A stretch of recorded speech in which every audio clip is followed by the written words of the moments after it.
Well, hello, everyone. Thank you so much for joining me. Really do appreciate your time. Tonight, we are talking about the Sebastian Wayne Drake Rogers case out of Hendersonville, Tennessee. Sebastian vanished from his home in February of 2024. Still yet to this day, we have no idea what happened to Sebastian.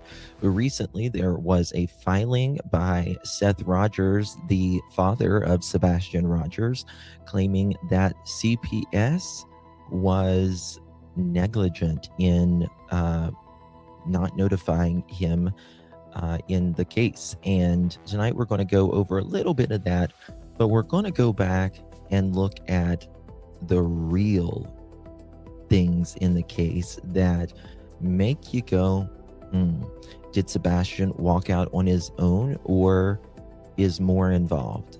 A lot to talk about on the other side of this. I've walked through storms in scars and grace, smile through pain with a painted face. Sing it if you know it. They called me too loud, too much, too strong. But honey, that's the reason I belong. Every scar's a scripture, every tear's a hymn. I found my worth where the light grew dim. They tried to break me, but here's a twist. I turned my pain into a clenched fist. I'm an unbreakable woman, born of fire and pearl. I shine like grace in a reckless world. You can test my faith, you can shake my plan, but I'll rise again. Just watch me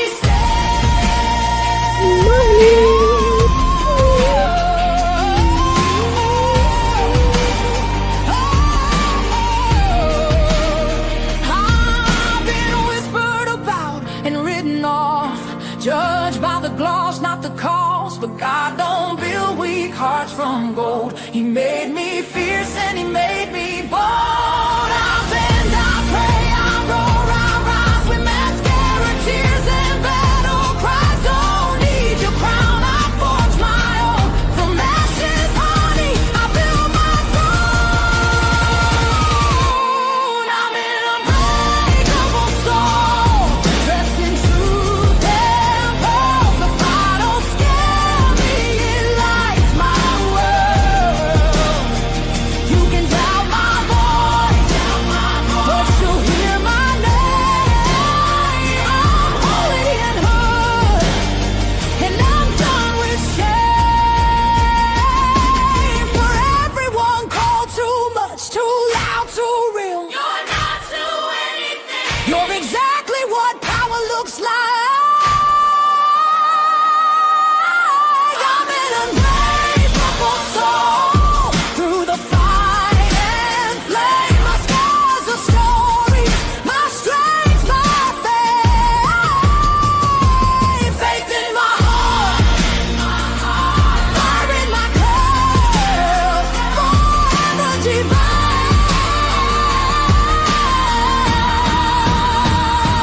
Clutch them pearls. Let's go. Hold up, lights on, chat in the room, another late night, and another headline blooming. Coffee gone cold, but the story got heat. And one little detail keep tapping my screen. Coming in clutch, when the timeline bends. We don't just scroll, we connect loose ends. Somebody said, nah, that's probably enough. But the chat said, Justin, we're coming in clutch. Run that back, don't rush that part. Something felt wrong from the very first start. Different day, same shaky excuse. And the math ain't mathin' when we check the proof. I'm not here to play detective for fame. I'm here when the story starts changing names. One clip, one call, one post too much. And the whole room knows we're coming in clutch. Coming in clutch. Yeah, the facts stay loud. Oh, Truth baby, don't we hide love when we you. bring the crowd. Screens lit up and the chat don't sleep. Yeah, We dig baby. real deep where the stories get steep. Pearls in the chat, lights in the back. Somebody better explain why the story went flat. You can dodge one question, maybe dodge two. With the internet clock, what you said don't cue. Wait. Say that again, you said it was there, then it wasn't back then. You said you forgot, but the record got saved. Now the chest wide awake and the room just changed. Coming in clutch when it all gets strange, when the facts get buried and the tone starts change. We don't need drama, the truth does enough, that's why they pull up, we're coming in clutch. Late night crew, yeah, we built this thing. One live stream turned to a whole damn ring. Members in green minds holding it down. Whole chat moving like a small town crowd. No fake hype, no lazy spin, just one more clue and we're back again. If it don't sit right, we don't let it slide. We put the detail right up on live. Coming in clutch, say it one more time. Whole room locked on the very next line. From the first red flag to the final touch, you know where to be, we're coming in clutch. When the screen fades out and the night gets still, somebody somewhere knows truth comes real. We'll be right here when the next facts drop. Coming in clutch and we don't just stop. Mother chickens. Hold on 1 second, guys. I apologize. My light just fell. 1 second.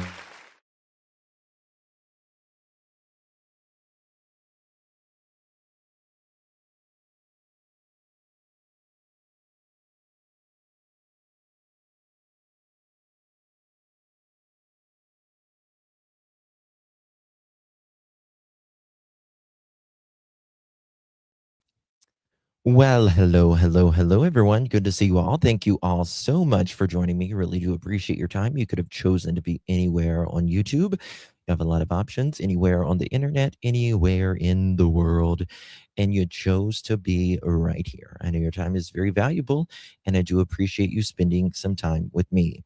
Today is July 19th, 2026. It is currently 10:42 p.m. on the East Coast of the United States. Hello. As soon as I said bam, my light fell. It happens. It happens when you're live. I can make you a really pretty video with cute little edits, but when you're live, it happens. Good to see you all. Thank you all so much for joining me. Tonight, we're talking about the Sebastian Wayne Drake Rogers case out of Hendersonville, Tennessee.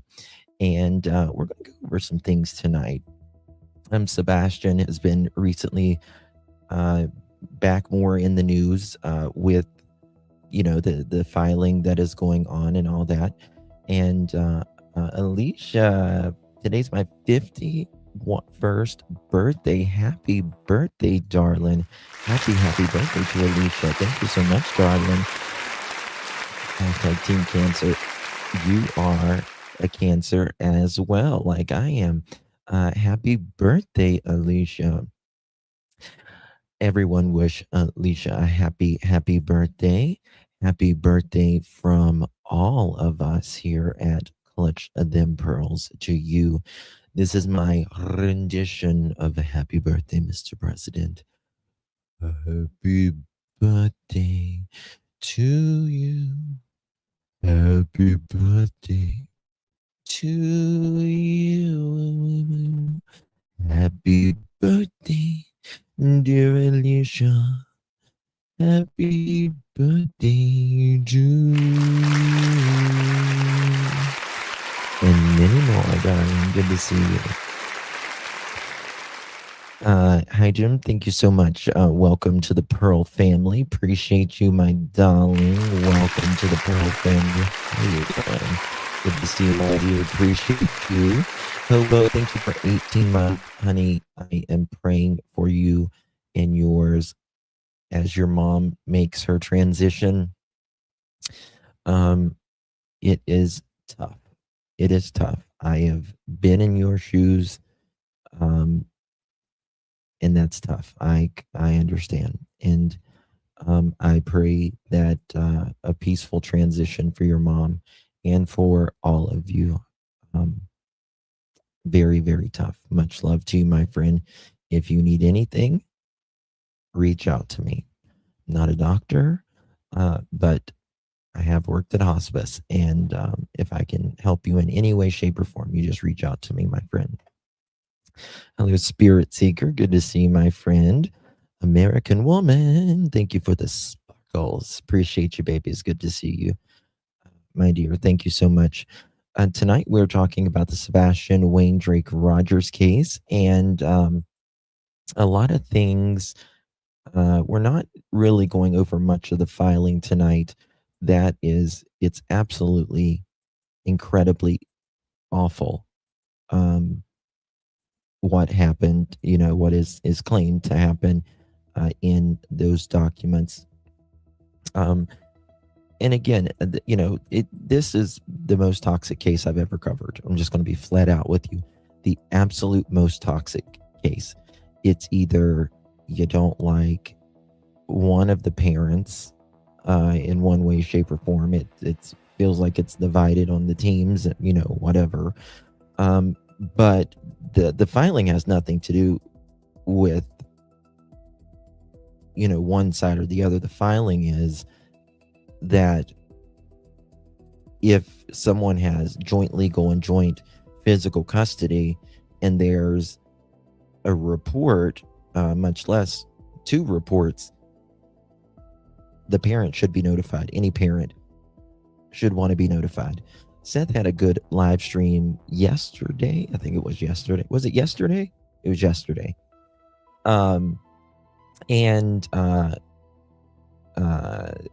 Spirit, thank you so much. Appreciate you, my love. Thank you very much for the gift, honey. Kind of talked about some things on the documents, the filing rather. He has to be, careful about some of the things that he speaks about. It was really good. It was really good, Spirit, really was. And tonight we're going to go back because this is the thing. We can talk about, did this parent do this or did this parent do that? And, because we don't like one or the other or whatever. But what really matters at the end of the day is what happened to Sebastian the night he went missing. That's what really matters. That's what matters. Now, I agree. The things that leading up to a child's disappearance is absolutely important, and they matter. But in that filing, there are claims. Again, they are claims that the stepfather was not thoroughly vetted on how he got to on where he was that night. From what I understand, the claim makes that, which we read it and stuff, but it's the police allegedly said that they went or they checked to see where Seth or Chris was, but they didn't give real specifics on how they did that, right? And you guys know where I stand on this case. It's not a secret, but every opinion is welcome in here tonight, as long as you are decent about it. You don't have to agree with me on anything. I am one of 8 billion people on the planet with an opinion. Don't get your panties in a wad, okay? So have your opinion, but like I said, you guys know where I stand. I support Seth on this. I really wish that Chris and Katie would seemingly do more for Sebastian when it comes to, being proactive in his case. Now, the parents, Seth, Chris, Katie, they have spoken out to a lot of creators. And, they've all said different things. And tonight we're going to go back because on some specific things that Chris, the stepfather, said, I want to go back on, because it's something that a lot of creators don't speak about in this case. Well, I mean, they speak about Chris and all that, but the things that I am going to be talking about tonight, I believe, are some of the most important. I want to say, let me give a disclaimer before we get started. Disclaimer. In no way, shape, or form are we accusing, blaming, or declaring anyone guilty of any crime. Everything discussed here is based on publicly available information, media reports, court records when available, and our own commentary and opinions. Everyone is presumed innocent unless and until proven guilty in a court of law. This content is for discussion, awareness, and public interest commentary only. Please do not contact, harass, threaten, or attack anyone mentioned. We are here to ask the questions, examine information, and keep attention on these cases, not to convict anyone online. Okay, so we're not here to convict anyone online. An opinion is just that, an opinion. It's not a fact. And all that. Hello, Kim. Good to see you. Why the parents didn't come together as one bothers me. It's their son. Listen, I understand. I understand. But you know how, when someone, when these things happen, sometimes there's a lot of finger pointing. Just like when someone passes away, like a lot of families at the funeral home, like I've seen it. I have, you guys know I've worked in funeral homes as well. Worked in 3 different funeral homes. I have seen people fist fight right in front of the caskets before. I'm not even joking, in front of their dead loved ones. So I have seen it all. I have seen it all. So it happens. It happens. All right. There's a little bit more. There is a little bit impossible for unity. I want to see Sebastian found. I don't for a second. I don't make any qualms about it. I don't for a second think Sebastian walked out on his own. I don't think anybody really with a brain, in my opinion, thinks Sebastian walked out on his own. That something happened. Something happened that night when there's nothing of him showing that he walked out on his own. Whenever he doesn't take his shoes, he doesn't take his phone, he doesn't take a coat, and the story of the 911 calling, the story just doesn't make sense from the night before, and the don't talk about my truck, all of that stuff, right? All of that stuff. And so I think something is very, very important. And our friend Nerdy Addict did some amazing reporting 6-9 months ago. And I want to talk to you guys about that. I know some more on it. We'll talk about as well. But yeah, so we'll get into that here in just a second. No scent picked up by the dogs. No. I do believe there's something that happened in that house that night. Some people think this was planned. Some people don't. Oh, Southern Girl, that's very generous of you. Thank you so much, baby. Appreciate you very, very much, my love. Thank you so much. Good to see you, Miss Southern Girl. Very sweet of you, my dear. Thank you very much. Thank you so much, Southern Girl. Appreciate you very much, baby. Good to see you. Fundeski says, Spirit Seeker, yes. Mom left Tennessee to West Virginia for the DNA. Oh, okay. That's another case we're talking about. Yes, guys, please hit that thumbs up button if you haven't yet. Greatly appreciated. In my opinion, it is true. Something went very wrong the evening of February 25th, 2024. Hashtag CKP knows the truth. I think that she knows. I do. That's my opinion. I think that she knows.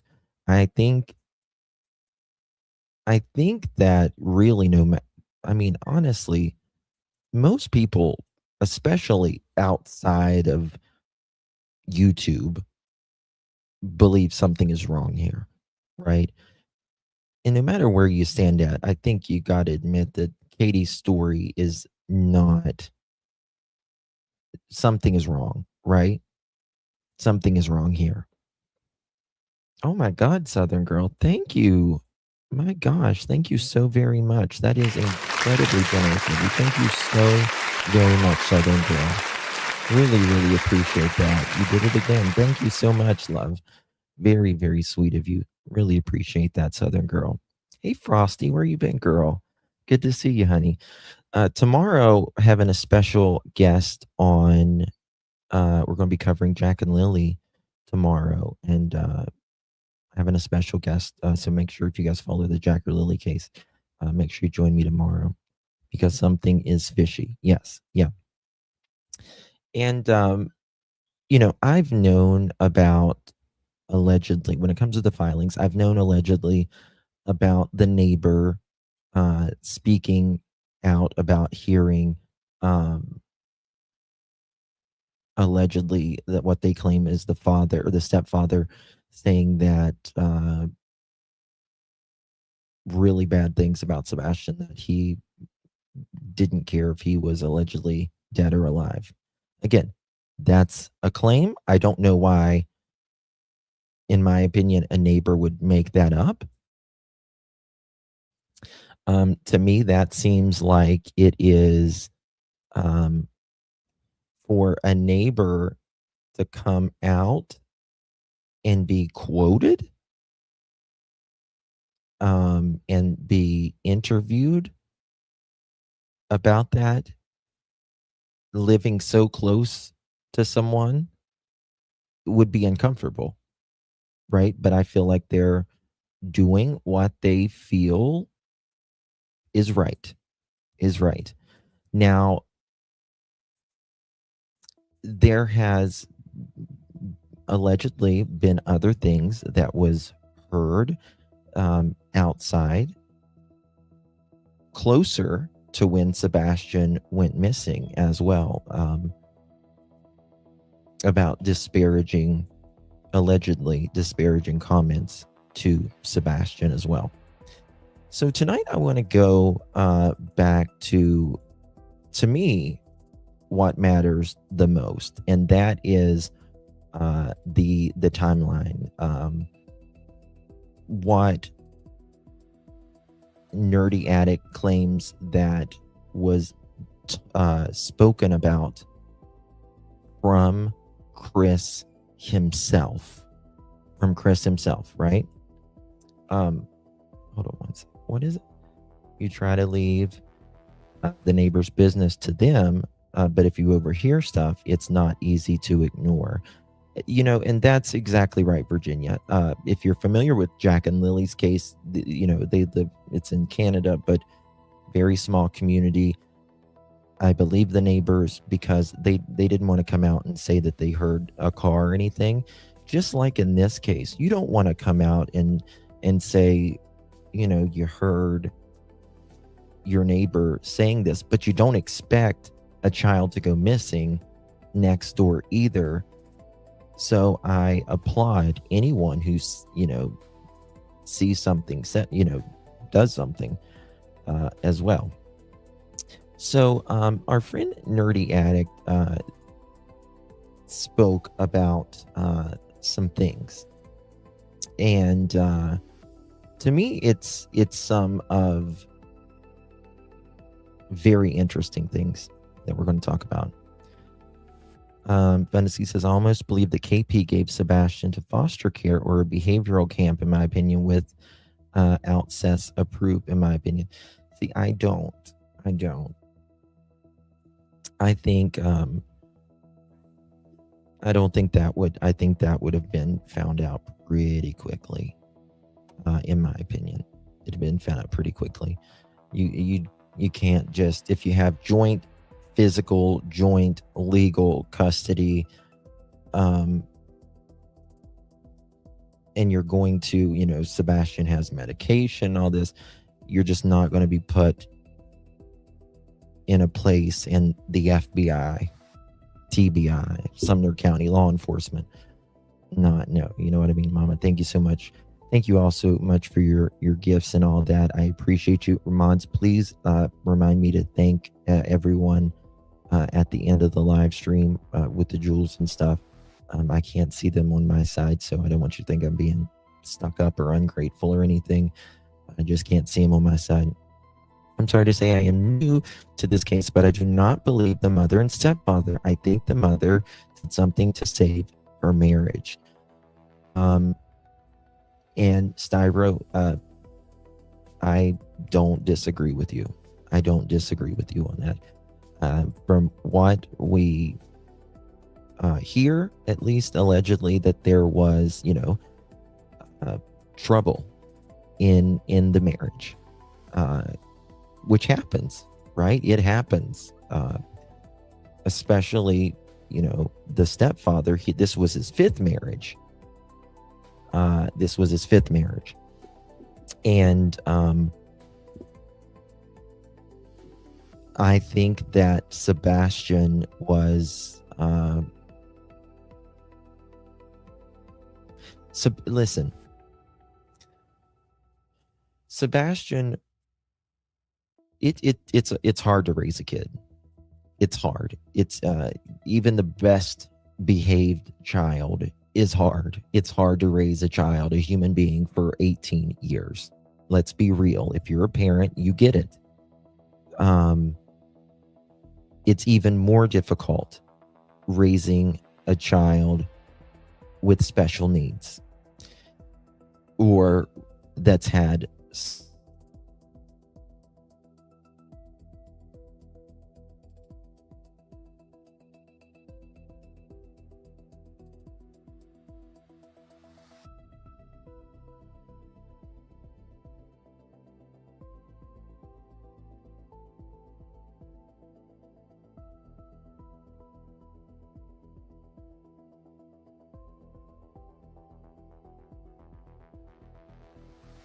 Sorry about that. I know I glitched. I glitched for a second. My internet was changing. I apologize. Sorry, I was fixing that. It'll be frozen for a second. I apologize. Let me know when you am I back? Okay. It was internet. Yeah. So whenever you're raising a kid that has trauma. You're raising a kid that has special needs, autism, chromosome deletion, a split family. A divorce is hard for a kid. It's very hard for a kid to just, it's that, sometimes really messes with the kid's head. You don't want to see divorces happen, but they do, right? You don't want to see two parents fighting in front of the kid all the time either. That can mess them up as well. So there's a divorce, and then there's a new man, Chris, in Sebastian's life, and there is moves that happen from California to Tennessee, a couple moves in Tennessee. A lot was going on, and that's very stressful for everybody. And I just think that, in my opinion, it's been Chris's way or the highway, in my opinion, pretty much his whole life, because I think the marriages show that. You know what I mean? After 5 marriages, you got to kind of, in my opinion, look in the mirror, and say, oh, I'm probably not really good at this. But anyway, moving on here, our friend Nerdy Addict, he went to go look for Sebastian several months ago, and he got, I guess, Chris, the stepfather, got in touch with him when he was down there. My opinion, it's a way for him to manipulate or control the situation while he knows someone is down there looking for Sebastian, but that's just me. You can have your opinion, I can have mine. And so we're gonna listen to some things, and then we're gonna go over some very, very specific things that I believe just they don't want us to talk about, in my opinion. Make sure you guys sub up to our friend Nerdy Addict here on Facebook. He's also on X. Nerdy Addict, he does really great work, in my opinion. Lakeside, thank you so much, baby. Appreciate you. Thank you for the super sticker. Really, really do appreciate your love. Good to see you. Of course, Frosty, good to see you. Plus, no legit agency covered by DSHS payment would risk their license without state authorization. I agree. 1,000%, Don. 1,000%. Yeah. Okay, here we go. So I wanted to break this down on how I met Chris Proudfoot, how that interaction went, and how we ended up here. Barbecue Lady put me in touch. I had put out on X, formerly Twitter, that I had run out of flyers, and apparently Sebastian's stepfather had some ready to go. So I agreed to meet him and expected it just to be an exchange of flyers. And you're we gonna ended flip. up talking. You're for gonna about flip. an hour outside, and Me then too. it started raining, and we went inside his truck Okay. and started talking. So this is Nerdy Addict. He was down there. It started raining. He's in the truck. He's in the truck with Chris, who is Sebastian's stepfather. Okay. Very important. Very, very important. It was a good conversation. Some of the details have been disclosed out on X. We can review them all, but there were 3 areas specifically that And I 100% trust Nerdy's reporting on this. 100%. Because of certain things I know as well. he asked me not to broach in the truck. And then in text, fast forward to the past couple days, I've been trying to coordinate a live stream with Stephen Crabtree and Sebastian's stepfather. Last night, put it out on Twitter that I was sort of waiting. I'm a perfectionist, if you will. If I schedule someone to come on, I will schedule it the night before and then confirm a couple hours in advance. And an hour went by, and then it was getting close to the live stream, and I started feeling disrespected. I put it out on X that I was sitting there waiting for confirmation, didn't get nothing, and then finally. Okay. So he's talking about how he met Chris and the exchange with the flyer and all that stuff. And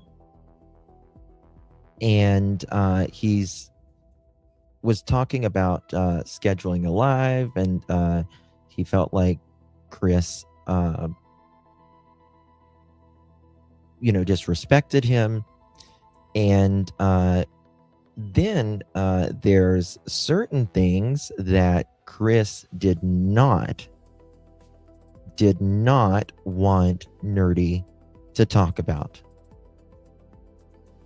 Had enough and said, I'm tired of being disrespected, and I'm going to disclose the 3 things that they didn't want disclosed. I was already struggling with it because people in Nerdbird Mafia know that we crowdsource. Now, if he doesn't want it disclosed, the question is why? Why? Now, you could say, different reasons why you wouldn't want it disclosed, but I'll let you make information. This is all about Sebastian. It's about no one else. I don't give a shit. I'm never going to interact with these people in the future. And I don't mean to be crude, but that's where we've landed. We've worked a lot of cases, and working with caregivers is really problematic. So, hey, Laura, we'll start from the Good beginning, to see you, baby. I'm going to go to my Discord notes. I think the first thing we spoke about was the polygraph, and sort of. Okay, the polygraph has been a big thing, right? Because you got to remember the first interview that Chris and Katie ever did was polygraphs, plural, have came back as passed. He didn't say who or when. Remember, we played that ad nauseum how many times. And then he, you don't have to play with words like that if your kid is missing. You don't have to play with a fucking thing saying polygraphs have came back as passed or whatever. You either took a polygraph or you didn't. Let's be real. You don't have to play with words when your 15-year-old autistic chromosome deleted child who is having problems anyways is missing. You don't have to play with that. Okay? I think we can all agree on that. Right? Now, then Chris actually said that even Seth passed a polygraph then. No, he didn't. He didn't pass a polygraph then because Seth didn't even have a polygraph back then. Not true. Seth didn't take a polygraph till months later whenever the Nancy Grace show was on. And he passed. Well, Chris said he would take one. He didn't. Then he said, before he did all this, he said, no, I didn't need to take a polygraph test because of the police know where I was, right? They knew where I was. Before that was, I didn't say who or when, but polygraphs came back as passed. Well, you didn't take a polygraph back then. Katie may have, and Seth didn't back then. Didn't happen. So, to me, that's not a good start, lying about a lie detector. But onward and upward. Chris said all three were taken to 3 different locations and had polygraphs done. Sure did. Yeah. Which was absolutely not true. Seth's like, I didn't take a polygraph back then. They actually did know where Seth was. He was in a freaking jail, working. But, Seth didn't have to lie about that, in my opinion. Yes, guys, please hit that thumbs up button. Greatly appreciate you guys being here. Double tap that screen if you're on the mobile. I'm going to put up aerial footage so it gives folks an idea of land. This is Drake's Creek Park, where police searched. It's near creeks. And he didn't end up taking that polygraph test with Nancy Grace. The 3 subjects that he didn't want broached were the dogs, Sebastian's behavioral health, and an incident with police. And okay, so what I am going to talk about here is the polygraphs, but more importantly, his interaction with the police. Again, this is coming from Nerdy speaking to the stepfather in his truck. Okay? And we're going to talk about seeming like what nobody focuses on. And I think, in my opinion, needs a lot more focus in this case. We're not going to really talk about Sebastian's behavioral health. We know that he's autistic. We know that there are behavioral issues with autistic children, teens, adults. They behave differently. And this stream is not to go over that. We will talk about vaguely because I think it does connect how some of those behavioral health issues tied into people he knew, meaning connections from school to the neighbors. I don't know where you guys want to start. I don't know if you want to call in or if you want to come in on Zoom, Lady Justice, but that's up to you. The Zoom is open, the telephone line is open, either or works. I'll start with the polygraph. Easy for him. Said that during the investigation, they were going down to the fire station, which was the command post for the search and rescue, which was right down the street. And you'll see it. And I think I showed it on the ground there too, and I pointed it out. But when Katie got there, law enforcement surprised her and said, "Look, we're gonna take you for a ride, right?"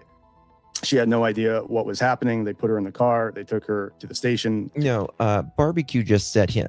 So Nerdy Addict, he goes different places. He looks for, missing. He investigates all that, and she had just set him up with Chris Sassy. She just set him up so they could get the flyers.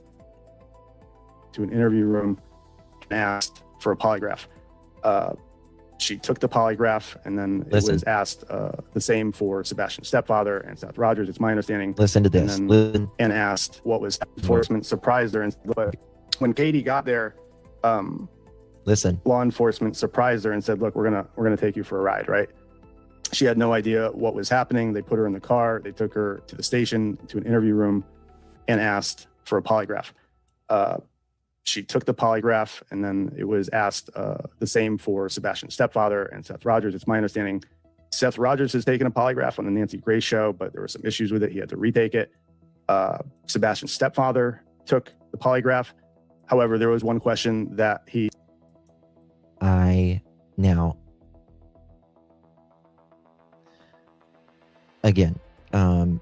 do not believe, in my opinion, that the stepfather has taken a polygraph. I don't for a second.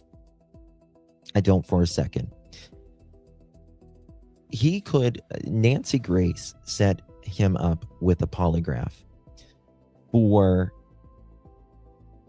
the former head of the FBI polygraphy division, the number one of number one on polygraphs.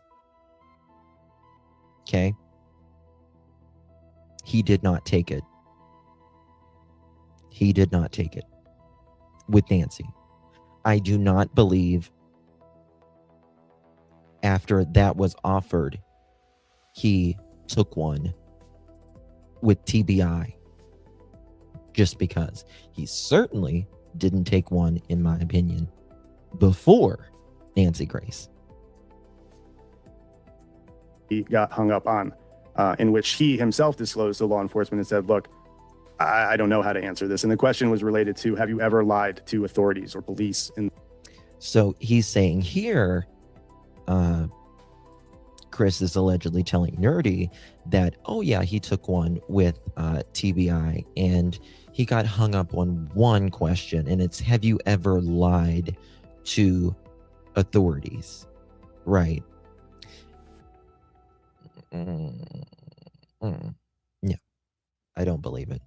I do not believe it. In the past. And he sort of got caught up with that and explained to them that perhaps he did. Maybe it was when he was younger, but there was an anomaly there, I believe, in which he had to explain to law enforcement why that question was problematic. Now, what is interesting to me, in my opinion, is he is allegedly telling Nerdy that this story, right? That, yeah, I took a polygraph, and yeah, everything came back fine except that one question, did you ever lie to authorities? Well, you can lie to authorities about, officer, I wasn't speeding, right? But I don't believe this. I don't believe this at all. Not that I don't, it's not that I'm not saying I don't believe Nerdy. I don't believe the stepfather's story, in my opinion. Fast forward, and this is the most significant piece of information. I'm going to disclose it, and I'm going to put it out on Twitter now. Listen. Roughly 1 year after Sebastian Rogers went missing, law enforcement descended on his residence and executed a search warrant. Now, this is another point, and this is a huge point, in my opinion. 1 year later, after Sebastian went missing, vanished from his home, they come back to the Proudfoot home, and they descended a search warrant on the home. From what I understand, I don't know what Nerdy is going to say here, but from what I understand, they were very interested in electronics, i.e. security cameras and phones. Phones. Hey, Cal. Good to see you. Now, if you remember, the stepfather, there was a question about a warrant being executed at his house. If you guys remember that, even before Nerdy Attic, there was this question. Now, he said, if I recall correctly, Chad, help me out here. He said that it was, this is when Betty's and them were like in a lawsuit or restraining orders or whatever. He said it was the police bringing him something for court or something like that. Do you remember that? Anyone remember that? I remember that. There, he said, no search warrant, nothing like that. Well, he told Nerdy right there. They seized multiple electronic devices. Oh, there we go. And this is the interesting part to me. So they confiscated laptops and more. And it's laptops. From what I understand, they were highly interested in cameras as well. Now, again, Sebastian's mother, she works for a security camera security company, installing home security cameras, all of that. It just so happened that the night Sebastian went missing, their cameras were sadly not working. interesting because, again, this is hearsay. This is someone telling me that they had already given over these devices willingly. Okay. So yes. And that is one thing that specifically the stepfather, he said there's no wrongdoing. There is nothing going on of anything nefarious or any of that nature. Now, I want to say, again, we are not claiming that anyone has done a crime here, that anyone is involved in anything of the sort, because law enforcement has said that they have no suspects in the Sebastian Rogers case, no persons of interest, all of that. Okay? But just keep listening. this is the information where I've been saying on X where it's problematic, because you can look at it either way. Those who work true crime have to think about. There we go, Emmy Joe. I remember he said it was a subpoena for Katie to appear in court, but it was not. Dispatch said serving a warrant on Stafford Court. Yes, that is exactly right, Emmy Joe. That's exactly right. Thank you for that. A judge signing off on it. Listen to this. Willingly. Okay. So this is the information where I've been saying on X where it's problematic, because you can look at it either way. Those who work true crime have to think about a judge signing off on a search warrant, right? There needs to be probable cause. And I asked to see that search warrant or what the probable cause was. And the response was that it's sealed. He breaks up a little bit here, right? So Nerdy asked him the question, Chris, can I see that search warrant? Because they hand you what they're probably going to be taking out of your house. You got to have probable cause. A judge or a magistrate has to sign off on that. It takes a lot of generally probable cause for someone to go in there and violate your constitutional rights, right? So they were very interested in these electronics devices. Police confiscated 3 cameras in addition to all the other electronic devices. Okay. I just want to replay this. It breaks up a little bit, but and the listen. response was that to crime information where I've been saying on X where it's problematic, because Very important. you can look at it either way. Those who work true crime have to think about a judge signing off on a search warrant, right? There needs to be probable cause. And I asked to see that search warrant or what the probable cause was. And the response was that it's sealed. Police confiscated 3 cameras in addition to all the other electronic devices. Okay. And those 3 cameras were added after Sebastian went missing. One of those cameras was from Chris Proudfoot's daughter's room. Apparently, they installed a camera in her room after Sebastian went missing, and 2 other cameras. People are saying I'm choppy. Could be bandwidth. I don't know.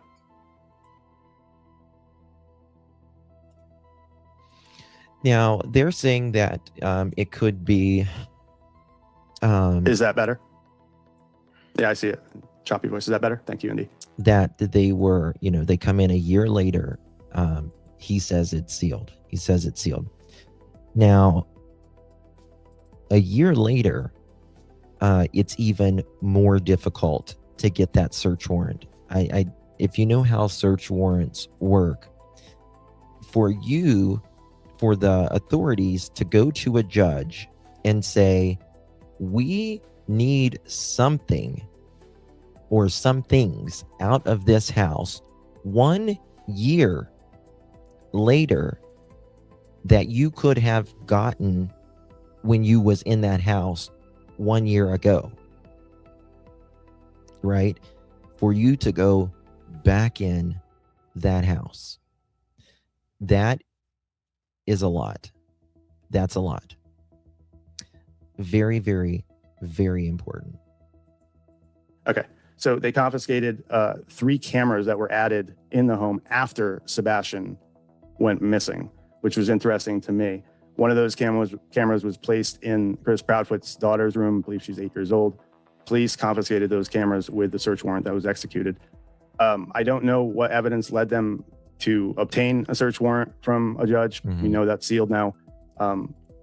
Yeah, there was, I remember that, but that was right around the time. Was that when they did it? I was thinking it was before, but was it right then? It's interesting. Yeah, Kate, which part do you need repeated? I'm going to put the link in for Brianna. So let me just get the link for Brianna here, guys. Thank you, Barbara. I want her to join. Thank you, love. Appreciate you. Very much. Thank you, honey. Okay. So Good police executed a search warrant 1 year after Sebastian went missing at the residence. They confiscated electronics. They confiscated 3 cameras that were added. That was when they did it. They did the search while they were in court. LOL. Damn, Emmy. Damn. Okay. So police executed a search warrant 1 year after Sebastian went missing at the residence. They confiscated electronics. They confiscated 3 cameras that were added after Sebastian went missing. So 3 cameras were added inside the home after he went missing. They got a laptop and too. Police felt the need and had a warrant to seize those devices. Absolutely. One of those cameras was inside the daughter's room. I don't know. I sort of ran this by Eva when we were talking and said, is that normal? Is it not normal? It depends on your parenting style. So I don't want to judge that, right? Oh, I see what he's saying there. So, I mean, a camera inside the child's room. I'm not going to comment. Parents want to keep an eye on their kids, and that's interesting. It's also interesting because... But to me, if you remember me speaking about how Sebastian would go to the kitchen and in the middle of the night and allegedly be screamed at because he was going to the fucking kitchen.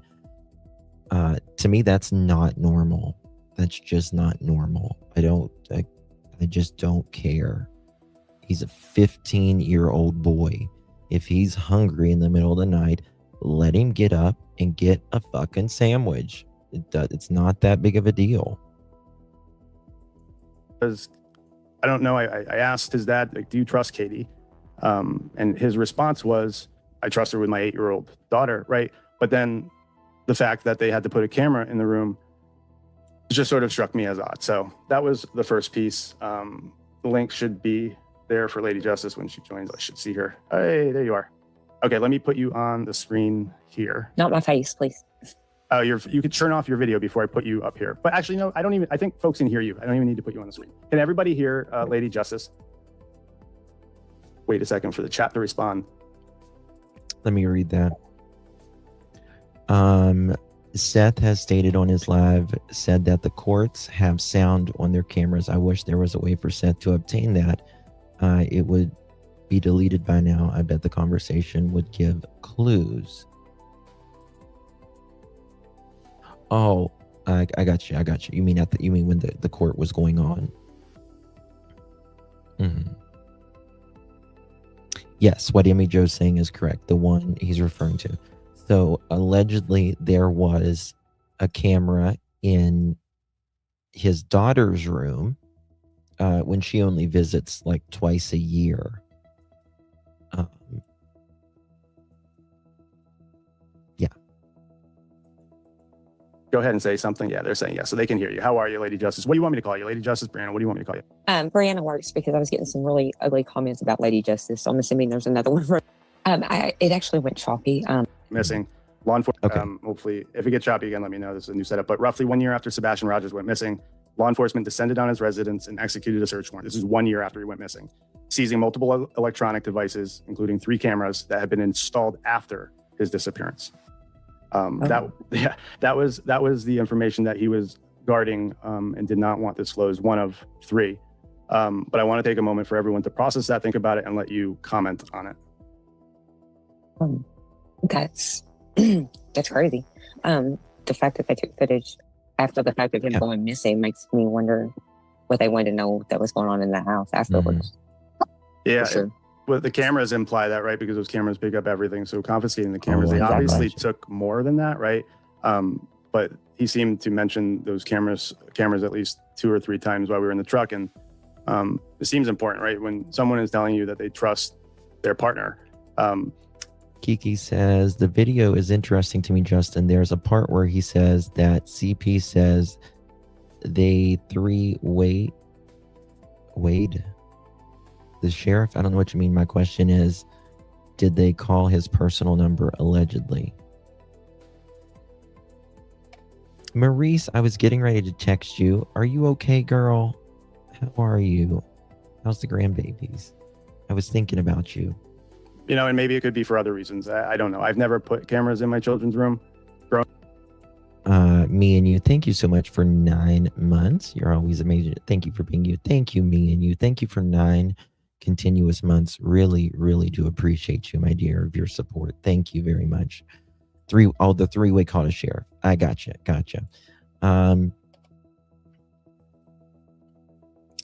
Just hang tight. Just hang tight on that. That's all I can say right now.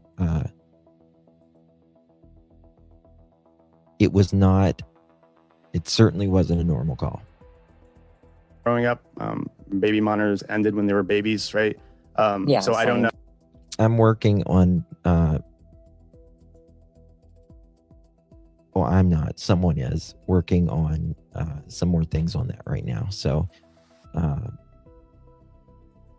it's sort of, it's up to the parent, I guess.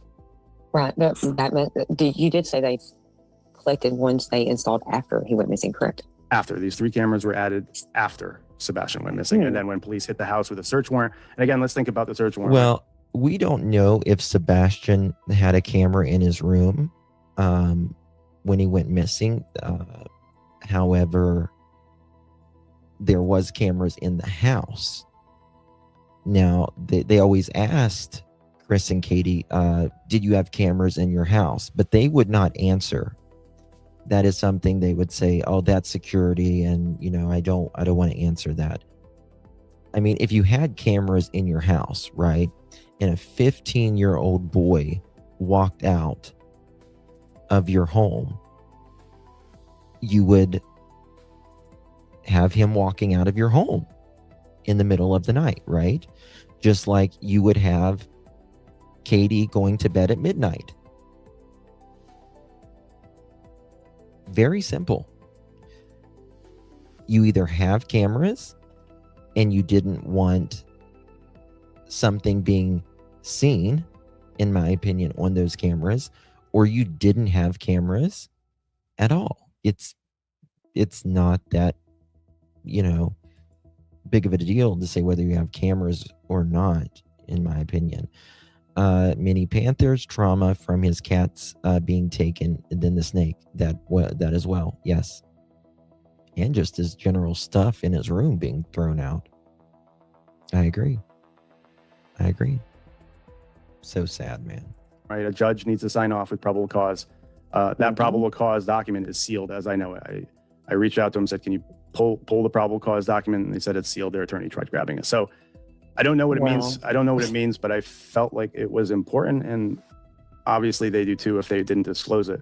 I reached out to TBI. TBI pointed me to Sumner. I reached out to Sumner County last night. They have not responded, but I know it's true because the neighbor that I spoke to originally, before I met Chris Proudfoot, she didn't know it was a search warrant, but she said, yeah, roughly maybe it was a year after Sebastian went missing. I saw. Yes. And Nerdy Addict is 100% right on this. The other neighbors knew that this was taking place as well.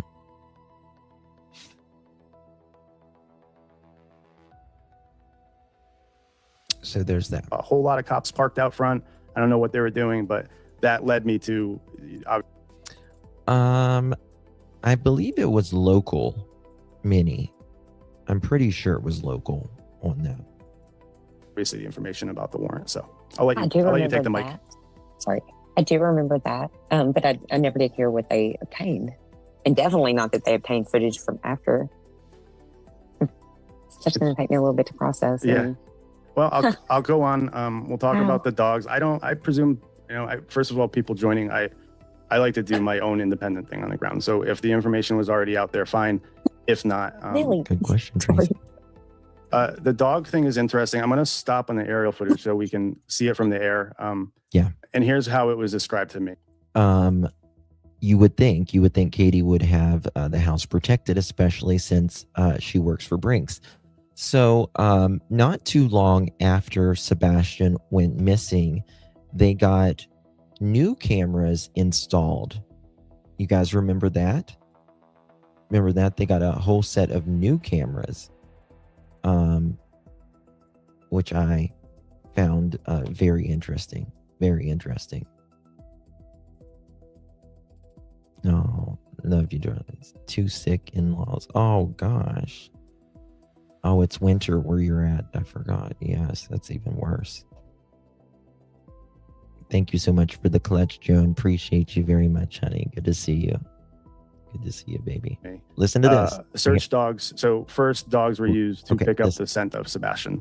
Okay, this is very important because this is something that hardly anyone talks about since this has been revealed. And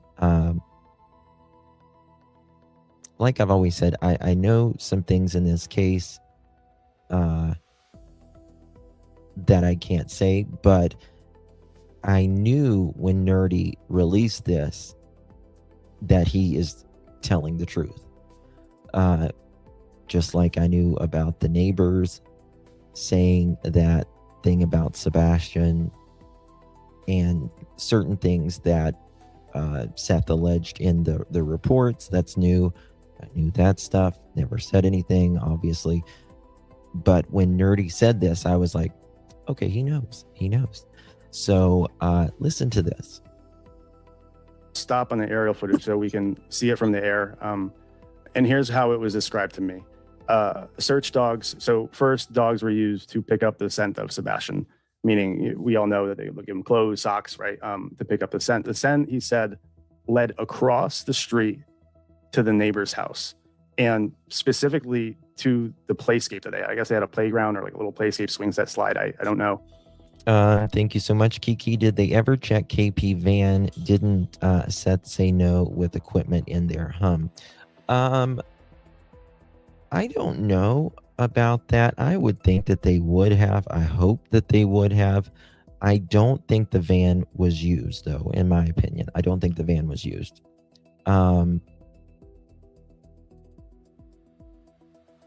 But yeah, I would hope they would. Thank you, baby. But the sniff dogs went to that area first. The canines went to that area first. If I remember correctly, he said this was in between the house of Bobby and their teens and in between three Muslim women who lived in the house next to them. This right here, in my opinion, is a story coming from the stepfather. That's all, just to try to push it off somewhere else. So the canines pick up the scent, they go into the playscape, and then they take it from there. They go across the street to the creek. In the first video on the ground, you see that sort of shack there, the barn there, where it says Shackle Island. That behind there is the creek. That's a very good point, Emmy. Very good point. If they looked in there and saw equipment, they wouldn't think anything odd, but their actual cameras could have been stashed in there amongst other items. Very interesting. He then says that the canines continue the scent down the creek at some point, and I don't know where, but it's somewhere between the creek and Old Hickory Dam, which is why I showed it. Okay, I'm going to back this up a little bit because I need y'all to listen to this. I need you to hear it very good. Listen. The Shackle Island, that behind there is a creek. From there, they go across between the house of Bobby and their teens and in between 3 Muslim women who lived in the house next to them. So the canines pick up the scent, they go into the playscape, and then they take it from there. They go across the street to the creek. In the first video on the ground, you see that sort of shack there, the barn there, where it says Shackle Island. That behind there is the creek. He then says that the canines continue the scent down the creek at some point, and I don't know where, but it's somewhere between the creek and Old Hickory Dam, which is why I... Okay, so he's saying that Chris is saying that they get the scent of Sebastian, and the dogs go through close to Bobby's, and 3 Muslim women. I don't know why their religion has to come into it, but anyway, and then they go to like this old building, and then this creek, and then it goes to Old Hickory Dam.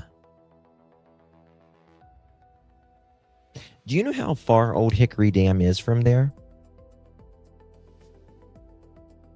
Does anyone in chat know? If I recall, it's like 8 miles.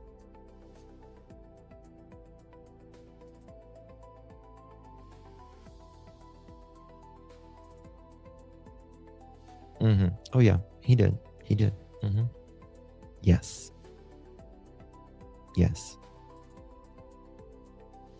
Miles. I showed it. It switches off to cadaver dogs. Cadaver dogs showed it, and I don't know where, but it's somewhere between the creek and Old Hickory Dam, which is why I showed it. It switches off to cadaver dogs.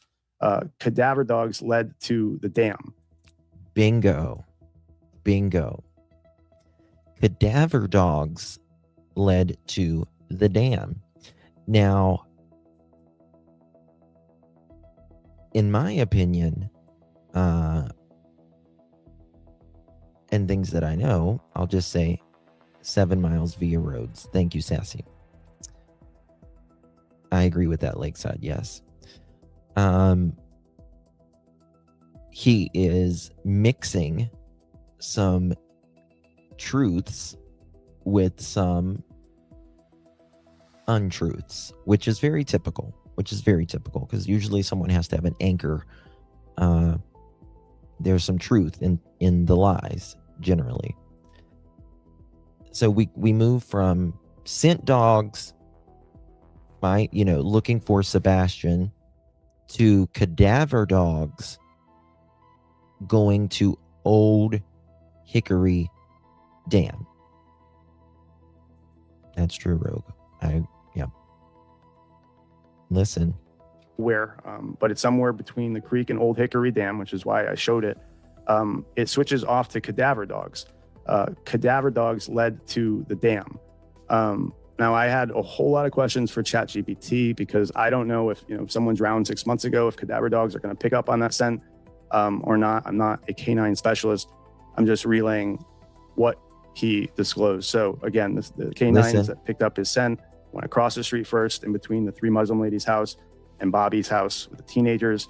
It then took them to the creek across the street, and then dogs, both canines and cadaver dogs, then followed it and stopped at Old Hickory Dam. Old Hickory Dam. Well, damn. Okay. Well, it's not the only thing that's interesting about Old Hickory Dam, because you got to remember a year later, they come back and they're interested in cameras, allegedly a phone or phones, and a laptop, and maybe more stuff, right? Absolutely. I call it the anchor. The anchor. So just keep listening. So I thought that was interesting for a lot of reasons. I've worked water cases before, Connecticut, Riley Stream in Tennessee. Usually the dam is the most interesting area for a deceased person because they're going to get hung up there. Now, what's interesting is that he told me that the water was exceptionally high at this time of the year. And when it happened, I think if I remember, he said 10 to 12 feet higher than normal. It doesn't sound like they were able to reduce the water levels to properly check the dam. He also said that there's contention between Sumner County and TBI. Sumner County believes that, we'll just... Okay. Now, I knew Nerdy was, which I didn't doubt him to begin with. I want to make that clear. But I knew he was telling the truth with certain things that he said. One being that the TBI and Sumner County were not agreeing on what happened to Summer. I was going to say Summer. To what happened to Sebastian. And when he said this, I was like, he's absolutely telling the truth, because I knew that. Now, I don't believe what Chris is saying, what Chris told him next about what they think happened to Sebastian. I don't believe this part, and I have reasons, I'll just say. But listen. They were able to reduce the water levels to properly check the dam. He also said that there's contention between Sumner County and TBI. Sumner County believes that, we'll just summarize, but they believe, Sebastian ran away, slipped on a rock, and drowned and died. Whereas TBI doesn't believe that. They believe a different scenario here. So now, I do believe there is contention between Sumner County and TBI. I've known that since way before Nerdy put this out. I don't know if I've ever said that publicly or not, but I've known that. But I do not believe Sumner County thinks that Sebastian walked away and slipped on a rock. I don't even believe Sumner, as much as I can't stand Sheriff Snuggle Struggle and how I believe they botched this case, I do not think that Sumner County thinks that Sebastian walked away. Why do you say that? For many reasons, some I can't say and some I will, but they have nothing of, and this is why I believe CP is lying, in my opinion here, is because Sumner County said that they don't have anything of him walking away, number one. Number two, they issued an Amber Alert as well. And you don't issue an Amber Alert if you think he walked away and drowned in some water. Okay. So, yes, I do have known about Sumner County and the TBI, like the discrepancy between the two. They can't agree on something, which is why I believe the case hasn't moved forward, in my opinion. But one second, guys, let me play this.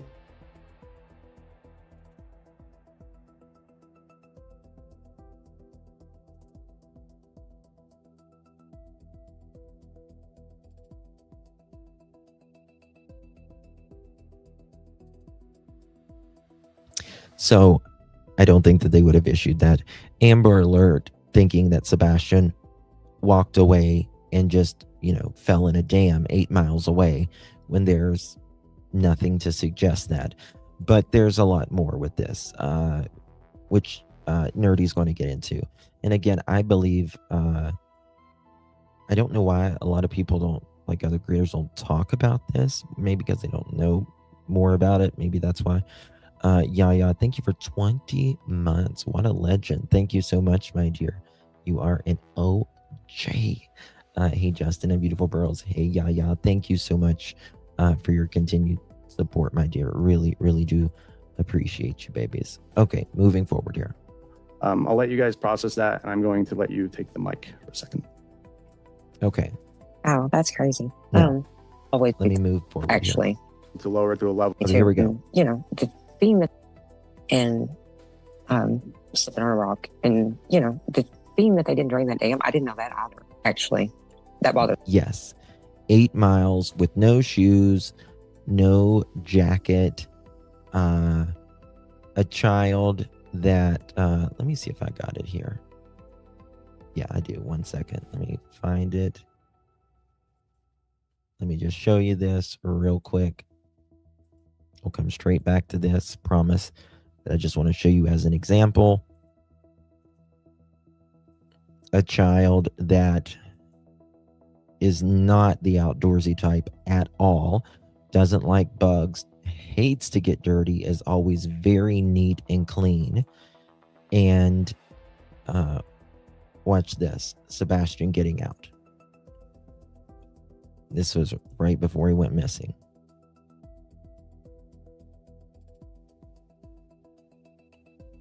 Sebastian, they play music here at the restaurant. He doesn't like even the loud things.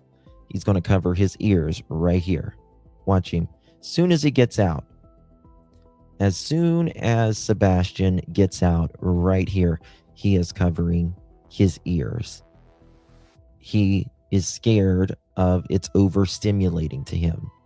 Now, if you think a 15-year-old boy that has a chromosome deletion, that has autism, gets overwhelmed, doesn't like dirt, doesn't like the outdoors, if he is overwhelmed by some music playing, bless his heart, if you think he walked out barefooted without shoes in February and walked 8 miles to a dam, I've got ocean front property to sell you in Arizona.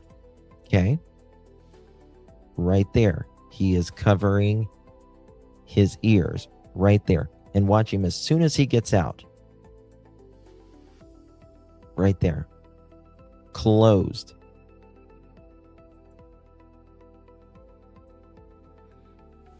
Closed. Not going to happen. Not going to happen at all. Okay? All right. Moving forward here. There's me too. I think it was technically impossible to lower it to a level. I don't know if the Army Corps of Engineers maintains that dam. Typically in other states and areas they do. But it sounds like the water levels were too high for them to properly user check. What do you mean, baby? Do we have the data centers in that area in Tennessee? What do you? Oh, do you mean like the ones that they put out? Is that what you mean? Like the data centers that they do? I don't know. That's a good question. That would make sense because we had some really heavy rainfall, if I remember correctly, right before Sebastian went missing in those areas like Black Mountains and, even Rogersville back this way towards Memphis. Like some very, very heavy flooding.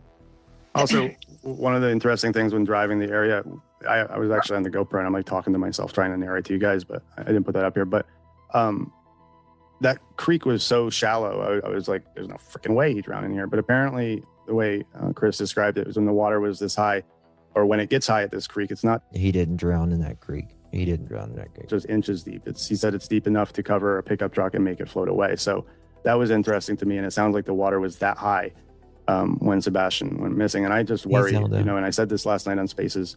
I worry. We worked what was it, the Kylie Rodney case, and FBI experts and dive teams went out there and they missed an entire fucking vehicle. You know, a nonprofit came in and found the vehicle in the very reservoir that they said she was not. I worry that perhaps Sumner County maybe is right, and Sebastian, his own mother has disclosed that he loved water, he loved swimming. And come back, I don't know. Cool but, water. I don't know what the answer is, and All right, let me find it. And I just worry that given after a couple of days, it wasn't the dog hit on that. Okay, listen. I mean, I guess we can. And didn't the dog hit on that retention pond first?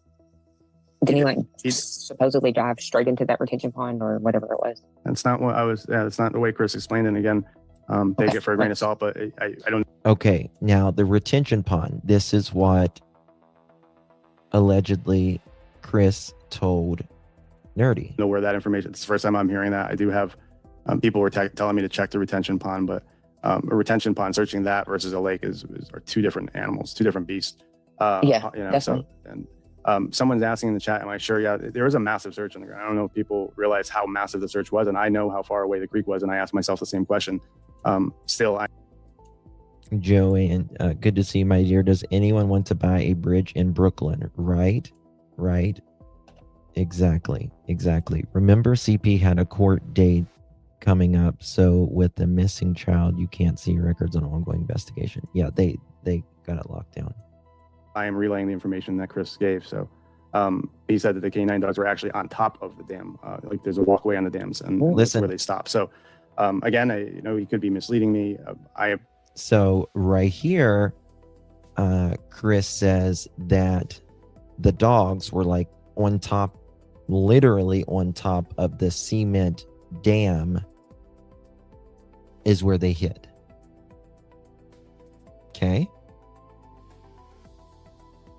I am not the type, if anyone in here knows me, I don't mislead people purposely. I am relaying the information that was given to me. I was wrong on the cell phone. I'll say that. I deleted the tweet.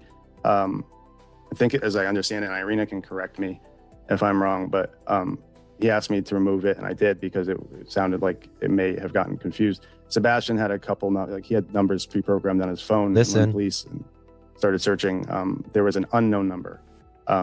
Listen. It was eventually found that it was Seth's grandma, I believe. No way, fucking Jose. No way. A bullshit? Nope. All right. Now, remember, Sebastian's phone was sitting on the counter in the kitchen, right? Again, this is, in my opinion, another way to distort what he's telling Nerdy.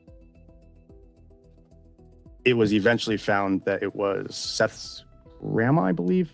Is that accurate, Irina? I'll wait for Irina to answer, but they ID'd the number as his grandmother. Just keep listening. He did mention that the triangulation went to Clarksville, Tennessee. Again, mother. So, mother of whom? Nope. Chris saying that a triangulation went to Clarksville. Seth's mother does not live in Clarksville, number one. Mother? Whose mother? Whose mother? Actually, I'm going to go back to his text just to make sure I have accuracy. I'll let you take the mic for a second. I'm going to go. Listen to this. Okay. I was trying to see where I found that. Yes, the phone was on lockdown. He couldn't even call out if it wasn't in his phone.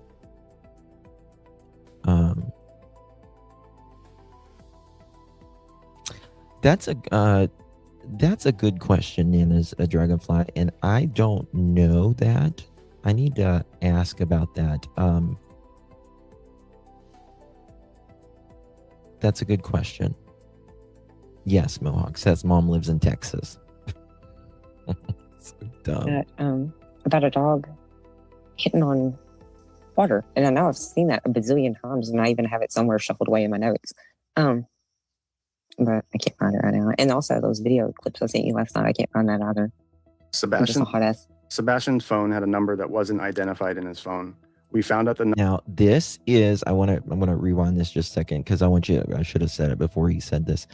This is Nerdy reading a text message from CP.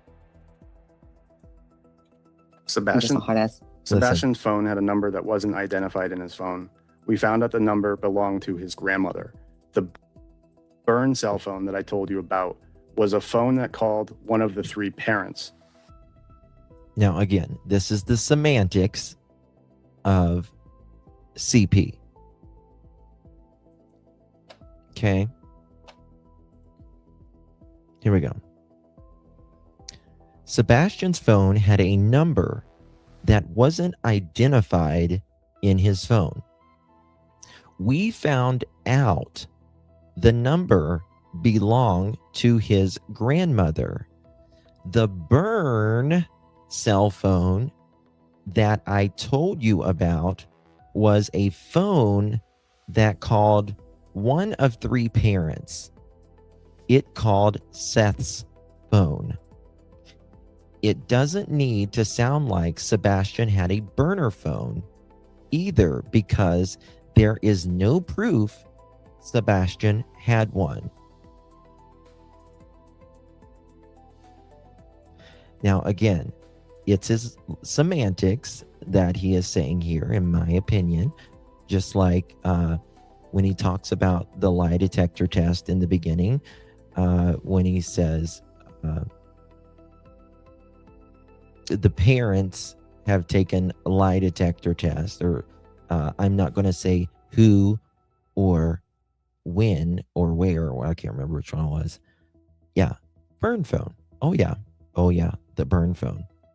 Oh yes, Mohawk. The burn phone.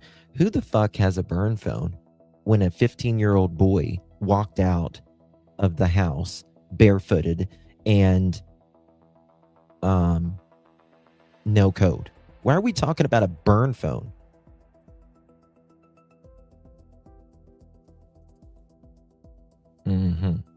Just listen again. Listen. The burn cell phone identified in his phone. Not either.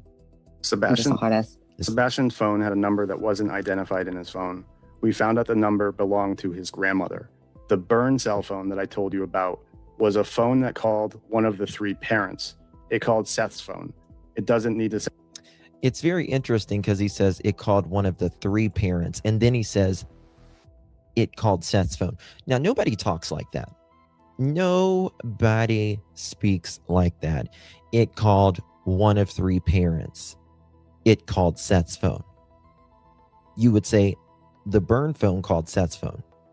You wouldn't even mention the other 2 parents. That's not the way a person naturally speaks when they're telling the truth. It's just not. Deborah. That's exactly right.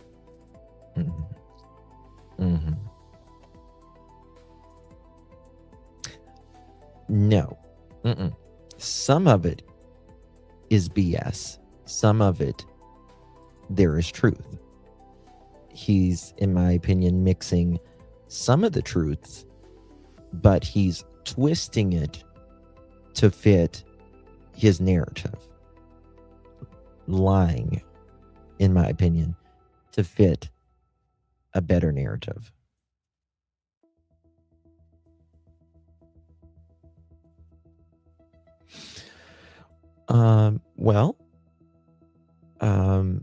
I'll tell you this part. This is coming from the stepdad himself. Text messages. So, again, why would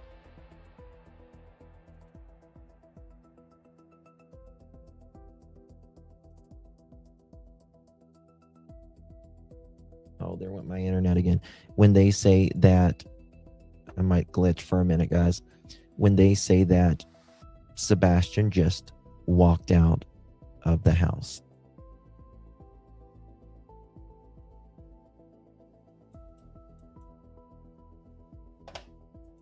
Sound like Sebastian had a burner phone. One of the 3 parents.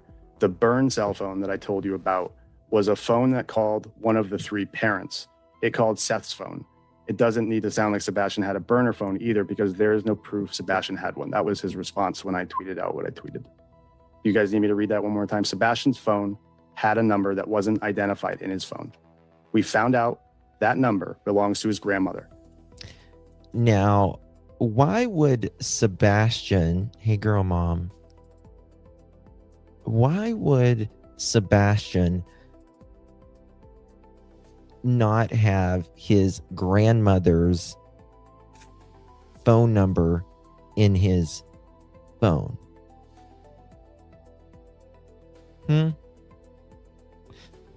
And why between the hours of 10 p.m. and 6 a.m. would all of this be going on? Chris and Katie are on the phone from 10 to almost midnight. And here's a thud. Doesn't think anything of it. Goes to bed. Next morning she wakes up. He's gone. Seth is at work. Been at work since the time Sebastian was at Texas Roadhouse.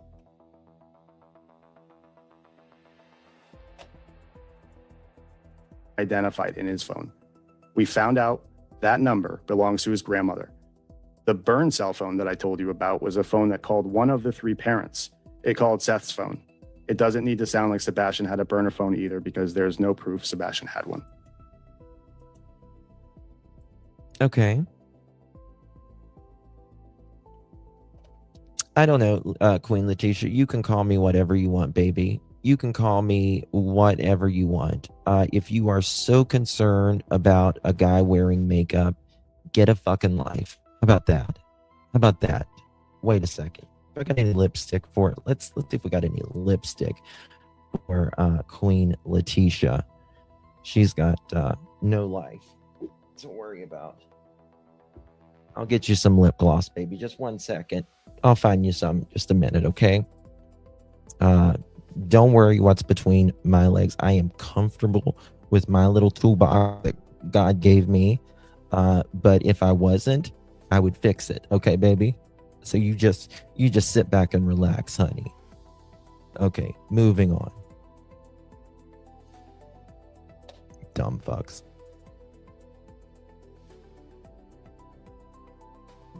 Wait, is it not? What happened to the sound? 1 second. The piece that ties in, that's interesting to me for, I don't know if we lost Lady Justice or No, I'm here. Sorry. The part that is interesting, and I don't want to talk too much about behavioral health issues. I'll just say there were some, okay? And one of the behavioral health issues led to... Exactly. Since why would we even be calling it a burner phone, right? He's saying, what's interesting here is he's saying that there is, he's saying, I'm not saying Sebastian had a burn phone. Let me go. I got to go back to this. I'm sorry. I just got to think about this. We found out the time Sebastian had Seth's phone, told you about, was a phone that number, but Sebastian's phone had a number that wasn't identified in his phone. Okay, Sebastian had a phone that wasn't identified in his phone. Okay, let's think about this. Sebastian had a phone. Sometimes I give them what they want. I usually don't, but sometimes I do. Sometimes I do. You're right. Why does that guy wear makeup? Oh my God. What's the world coming to? These homosexuals wearing makeup now. Anyway. Why Sebastian's phone is on the counter, right? His phone's on the counter.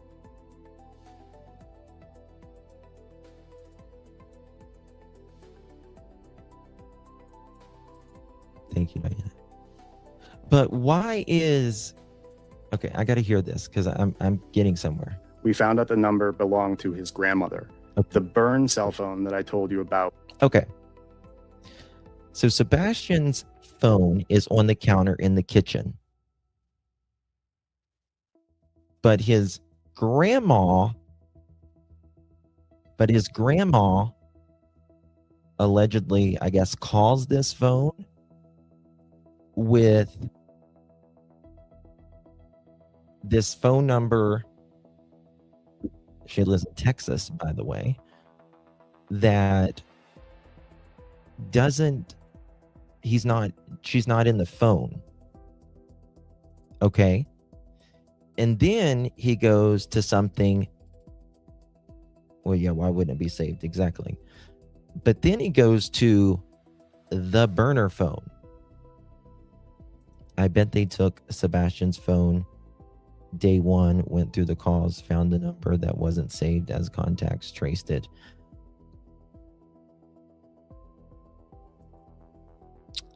Then he goes to the burner phone, which means that is a separate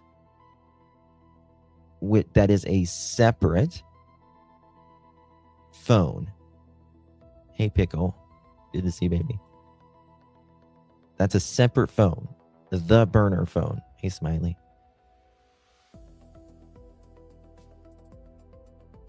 So we got Sebastian's phone, a burner phone, but Chris is not saying that's Sebastian's. Was a phone that called one of the three parents. Hold on. Burn cell phone that I told you about was a phone that called one of the three parents. Okay. So Chris is saying we got Sebastian's phone. We've got a phone with Sebastian's grandmother that called Sebastian's phone. Okay. We've got the burner phone that called one of three parents. Okay. Also, hey, Ash.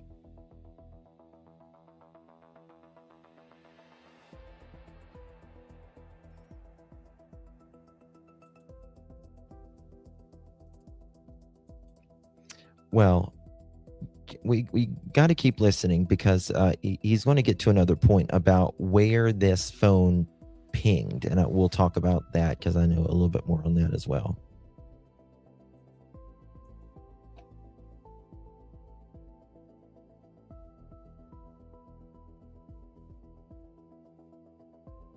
Oh, thank you, Deborah. I can't change, baby. I have done me. What you see, since middle school. I ain't changing for nobody. It called Seth's phone. It doesn't need to sound like Sebastian had a burner phone either, because there is no proof Sebastian had one. That was his response when I tweeted out what I tweeted. You guys need me to read that one more time? Sebastian's phone had a number that wasn't identified in his phone. We found out that number belongs to his grandmother. The burn cell phone that I told you about was a phone that called one of the three parents. It called Seth's phone. It doesn't need to sound like Sebastian had a burner phone either, because there's no proof Sebastian had one.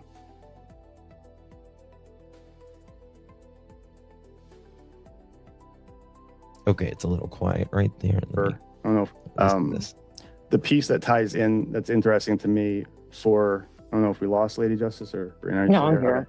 The part that is interesting, and I don't want to talk too much about behavioral health issues. I'll just say there were some, okay? And one of the behavioral health issues led to Chris Proudfoot having to go to Sebastian's school. I think Chris said... Okay. Yeah, very good question, girl mom. Because I'll tell you why. I think Chris,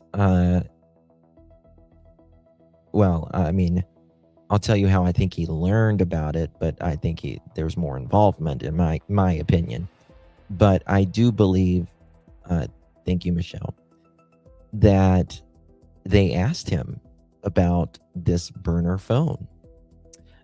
just like they asked about the ping and the truck.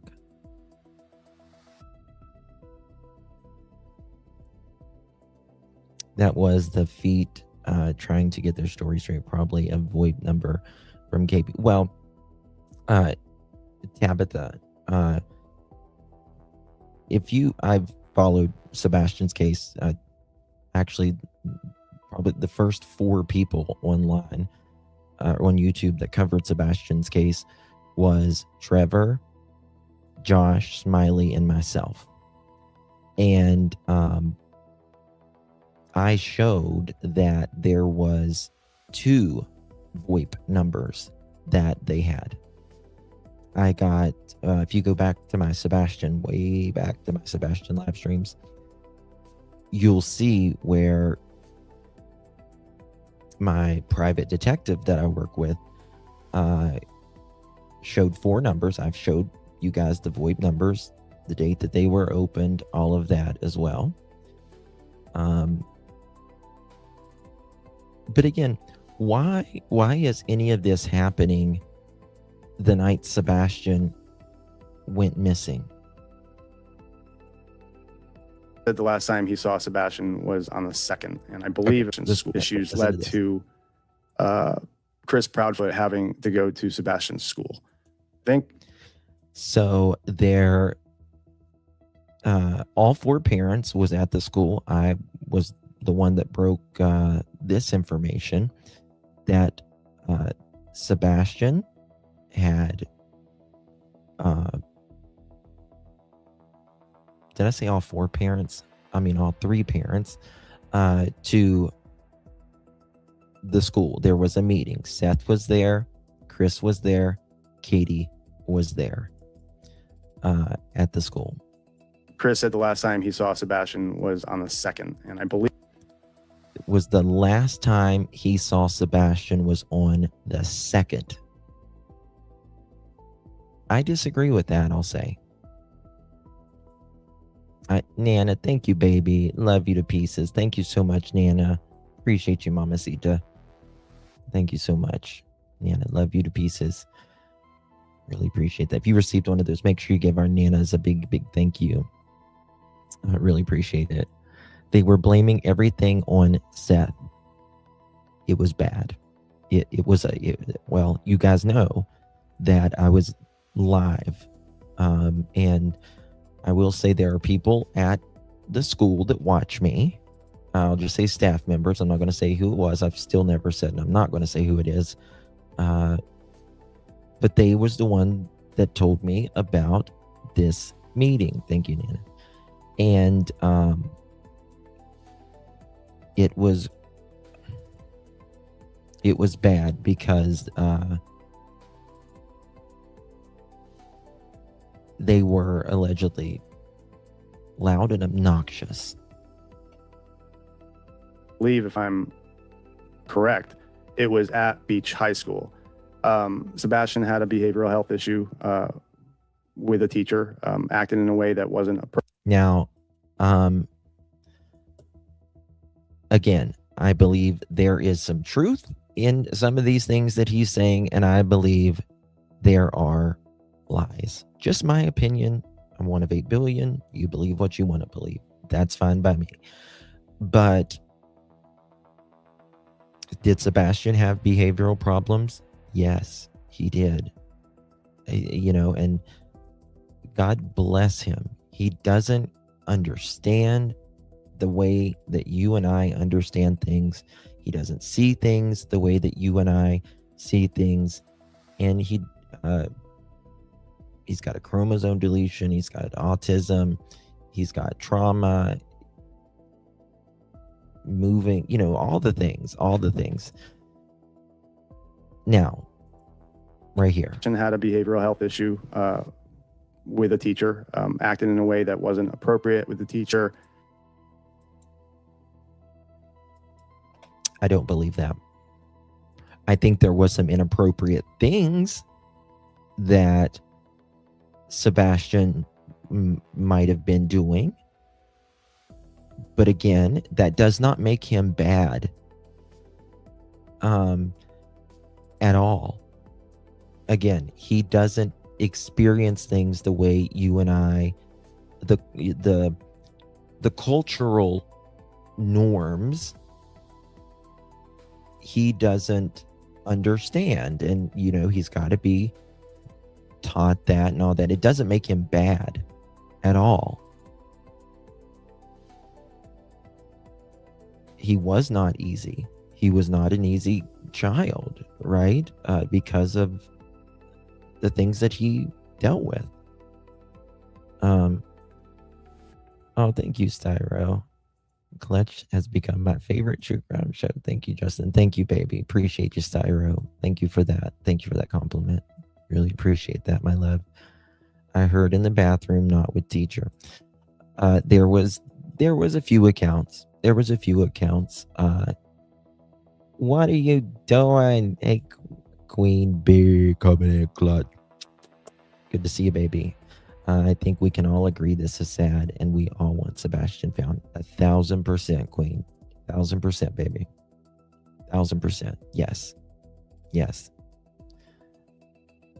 Is Seth in here? Where's Seth? Hey, Seth. Good to see you, my friend. Appreciate you. And for me, this is what matters the most, is the night it happened. It's not even about what happened before, he went missing. It's about the night. And he Just got my called down opinion. to the office for a sort of parent-teacher conference, if you will. This is the interesting part. So Sebastian, because of his autism, when he traveled throughout the high school, there were only designated people that were allowed to travel with him. Meaning when he went to a class or to the library, there were only a couple individuals that were authorized to transport him from one area of the school to another. Does that make sense to you? Justin, what if CPKP didn't know about the burn phone? LE takes Sebastian's regular phone day one, traced the unsaved number to the burner phone, got the warrant, did the search on court day, and found it. Why do I not see Seth? Hold on, where is he? There he is. Okay. Sebastian was dealing with trauma from a tragic happen. Yes, that should have never happened, and he wasn't getting the proper therapy for him to heal. Absolutely, Seth. He was starting to get therapy though, he was starting to get therapy. I don't think Sebastian had a burner phone. A lot of people do though. A lot of people do. I just don't think Sebastian, I'm gonna cry.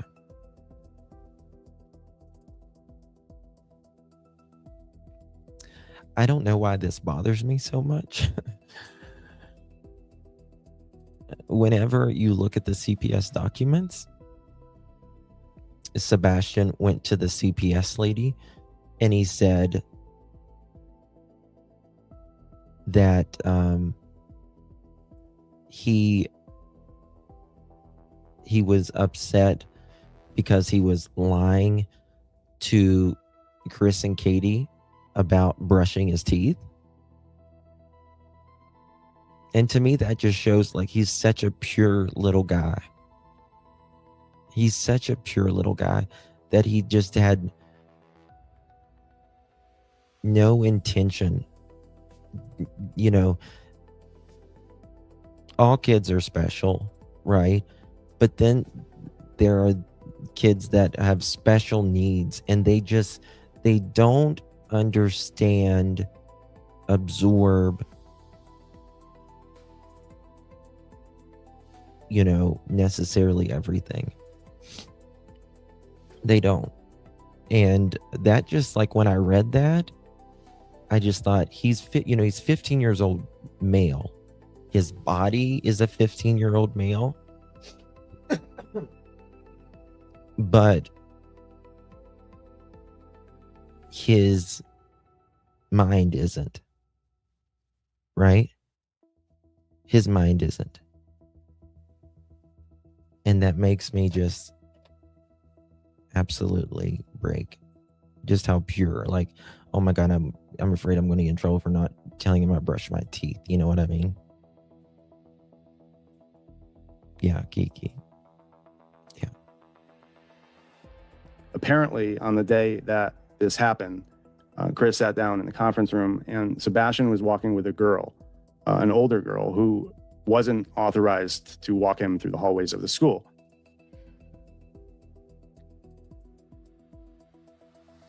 I can't. Turns out that girl was dating one of the teenagers that lived at Bobby's house. I hope I have that right because I don't know who the fuck Bobby is besides hearing his name and knowing that it is teenage sons. But one of the teenage sons was apparently dating the girl that was walking Sebastian. It stood out as significant to Chris because she shouldn't have been. We were asking that the other day. There were only designated, I don't know if they're teachers, probably teachers or adults. Only adults were allowed to transport him or walk him, guide him, whatever you want to call it. And he noted that this girl, he said, actually, when I saw Sebastian walking with her, Sebastian was giddy. He was laughing, talking to her. Obviously, when Sebastian saw Chris sitting down in the parent-teacher conference room, his whole demeanor changed. He knew that he was in trouble. They addressed. Yes. Now that, again, Sebastian didn't have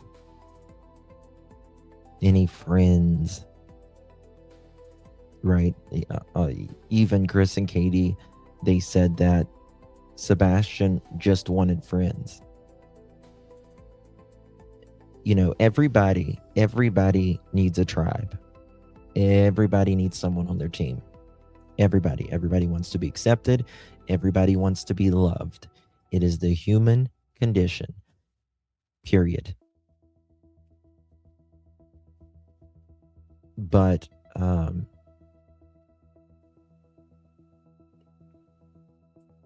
I think Chris was the party pooper.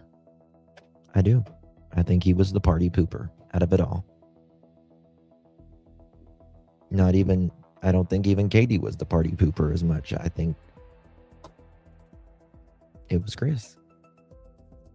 Address the behavior issues. That was the last time Chris saw him. Fast forward to the night of the 25th, morning of the 26th, and Sebastian has vanished. Now, it's also noted, it's weird because people are saying this correctly. I was told that Sebastian just couldn't make friends, but then I'm also told by Chris that he was playing flashlight tag with the neighbors. I don't know if, That is the bunch of bullshit. Listen, that is the most bullshit ever, that Sebastian was playing flashlight tag. There was no playing flashlight tag with Sebastian at all. Period. End of conversation. Zilch, nada, didn't happen, never happened at all. That is complete and utter bullshit. It's just complete and utter bullshit. The flashlight tag never happened. Sebastian never played with any kids in that neighborhood. None. For a kid or a teenager playing with other. So my question is, why is Chris saying this happened? He knows that did not happen. Chris said he wanted friends. Well, if he had friends in the neighborhood playing flashlight tag, he would have had friends. It didn't happen. And most kids in that neighborhood, there's not a lot of kids in that neighborhood to begin with. Teenagers makes them or classifies them as a friend. But again, I'm just relaying the information that was given. And the fact that the dogs then went to that playscape, if they were playing flashlight tag and then the dogs go over there, that's interesting, right? And what's also interesting is that I guess a couple times Katie or Chris found Sebastian hiding under the neighbor's vehicle. So in that driveway, I guess he wasn't supposed to do that, or that absolutely never happened either. Why say this? This never happened. The neighbor thought it was another kid that was playing. The neighbor thought it was Sebastian, and then they realized, oh, well, I didn't even know that kid, was there. They thought they got the kids mixed up. Didn't happen. I'll stand on a stack of Bibles, stand on God Almighty. It did not happen. It did not happen. That didn't. But again, I believe Nerdy. I absolutely believe him with what he was told through being in the same truck with Chris and conversations with text.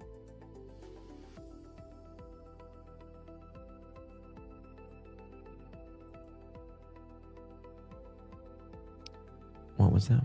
Just because they're trying to go. I agree, Lauren. I think it's a distraction. But again, guys, if the question I always have in these cases, you don't want to point your finger to anybody. But damn, why are you telling things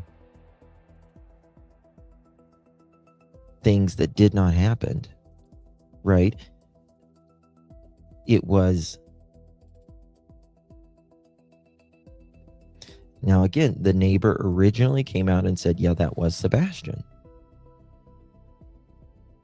They got the kids confused because Sebastian never played outside.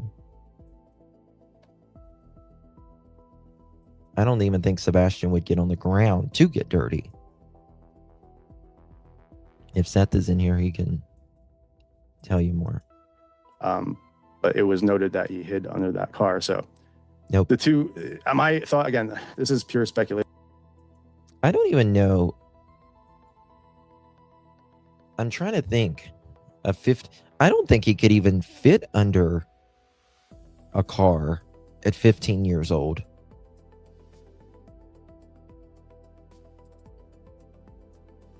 Maybe a jacked up truck or something, but to get under a car would be a very hard thing.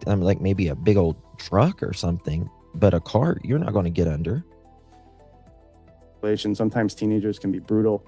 I immediately thought was one of these teenagers jealous of Sebastian? Was he, perhaps talking to this older girl that was guiding him down the hall when she wasn't supposed to? And in between the 2nd and 25th, more stuff happened while Chris was gone. I don't know, but putting the information out there, I feel is important. So I'm going to stop for a second. I'm going to go to chat because I have not looked at it since running out to the car and switching out the Mac for the PC. I don't got my phone on, guys. 1 second. So Nikki Jax is not Bobby's kids. Let's get clarity here on whose kids. Bobby's name kept coming up, but I was assuming they were Bobby's kids. Do you know who they are, Brianna? Whose kids, whose teenagers that he played flashlight tag with?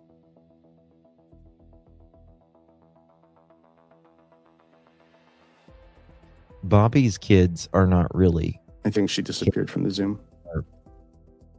Adults, pretty much. Bobby's boys are homeschooled. They were home all day. I don't know that matters. Her kids are much older. I know Bobby. If Bobby has represent the lights. It's just crazy to me that anyone. I'm sorry. I don't know why people blame Bobby. Bobby is like the last person that would ever do something. I don't care what others say. Chris said that the first pair of lights were from a neighbor that were bringing the trash down. Yeah, he did say that too, about the lights. Again, Chris said that the light video that Nick Barris originally put out, that was the trash being taken out. It was said that it was the mail or something like that. Again, TBI and Sumner County don't agree on everything. I'll just say, in my opinion, they don't agree on some of the lights. And that's all I'll say on that. In fact, I think that's privately. Now, publicly, they will say nothing. They'll say the lights is nothing publicly. Now they'll say, no, it's nothing. It's nothing. So believe what you want on that. Someone here is saying that they didn't play flashlight tag. I don't know how you know that, but again, I'm just relaying what Chris said. So that person's right. They didn't. Bobby play said her kids flashlight played tag. flashlight tag. Said her kids play flashlight tag, and Chris is saying that Sebastian played with them as well. Never played flashlight tag with the kids per the parents. So again, Lisa, that is not the information that was given to me. So I will wait for Brianna to pop back on. I'm going to continue reading chats. People seem to think that some of this information was out there 10 months ago. Great. I assume some of it was. I've heard a lot of talk or chatter about the dogs too. I think the most relevant information that we didn't know, maybe you guys did. I haven't seen it publicly out there. And if it was public, the media would have reported it. So the search warrant was the most relevant piece of information for me. We're going to get into How more. did law enforcement know there are 3 cameras in the home after? Because they executed a search warrant, Marley. 1 year after Sebastian went missing, they executed a search warrant at the home. And we don't know what the judge authorized them to take, but we know that Chris said that 3 cameras were taken, 3 cameras that were added after Sebastian went missing. 3 cameras after Sebastian went missing. Now, they did get an upgrade camera and security system, that was installed shortly after Sebastian went missing, because I'll just say, in my opinion, Chris is controlling and he's got to have those cameras. So I don't know about Bobby's kids. I don't know about which teenagers, but again, I said it clearly. It seemed conflicting, right? He said Sebastian couldn't make friends, didn't have friends. And I remember talking about it because I said, hey, Eva's kid is autistic. And I asked him if he's made any friends at school, and he said no. Sort of similar behavioral health issues. So I remember him saying it, but I also remember saying that Sebastian liked to play flashlight tag. I'm assuming Sebastian wasn't playing flashlight tag by himself, right? So I'm assuming that he played with the kids in the neighborhood. No. It didn't take a year for they got him pretty soon after, didn't they? I think they were there pretty soon after installing. Was it a year? It could have been a year. I don't know what happened to Brianna. I'm here. So sorry. Do you know if he played flashlight tag? Who the I teenage don't know boys if he were? did. I've heard about the flashlight tag. I have heard it is this Bobby, the neighbor. I have heard it was her son and friends that played the flashlight tag. I've not heard if Sebastian actually did or did not. Okay, 1 second. Confirmingly played. I've not heard one way or the other. So I would hate to say. I don't know. It blew my mind. I know I had to drop down. I was hearing everything that was being said. Getting her shit again. Give me a second. If so I would assume that's part of a game, right? If I'm hiding, no. Down on the ground. No, does that make sense? Got to get to another part. That his shoes are on his feet. It's very important. Everything with a grain of salt. The mountain. There is no reason it seemed to lie. I think out of everyone involved in this, Gio, I tend to believe that there's any factual information about that. I tend to know alibi. Chris Proudfoot's alibi would be the tightest people I've seen chime in. I tend to believe that. Say something interesting about. He explained why he called the sheriff. There was some, I guess, social media buzz about why he called who, why he called the local sheriff. I think versus Sumner County or vice versa. I don't know, but he said that he just knew the jurisdiction. He had lived here long enough. He knew whose jurisdiction it was. He knew who would be taking it when they called, and that's why. So many of these cases that we cover, unfortunately, there's always something with the 911 call, right? Either they call the non-emergency number, or they call it on their what's it called, the service is bad, or they call it on their apps or whatever. It's just Why he nuts. called the sheriff. He did say Katie left the house to go look for Sebastian. So in the We're gonna drone get to a very footage where you important see me point up launching here. my drone, I guess she went over to that church. There's a cemetery there. Then headed back. The conversation that he said he had was, Katie called him freaking out. Sebastian wasn't there. Chris over the phone verbally said, well, he's under the bed. Is he here? Is he in the garage? Go check here. He gave, and he wasn't he wasn't there. He wasn't in any of those places. They had a 3-way call with the sheriff. I don't know if it was while Katie was in transit, if she was already moving towards this parking lot or this church. Mhm. And that church and cemetery is in between Beach High School. So it's in between where they live in Beach High School. The interesting part is that he said that because the way that he chose the sheriff over the other police department is that he said by the time Katie did get home, the sheriff was already in the driveway. So Yeah, he said, Katie, go back. The sheriff or the police are on their way, which I think I was one of the first ones to catch that. If the police were back on their way and you're on a 3-way call, you don't need to tell her that the police are on their way. You guys are on the phone with police. You're hearing the same conversation. that was sort of his, I told you, I know the jurisdiction better than anyone. And that's why I called the sheriff. They respond faster. This is their jurisdiction. Well, there was 2 calls that morning, though. There wasn't just 1 call. There was 2 calls, right? CP? So, His ego is as big as his mouth is. So there's that. I saw that too. I saw that with the sort of, and I said it yesterday when I said I'm disclosing this information.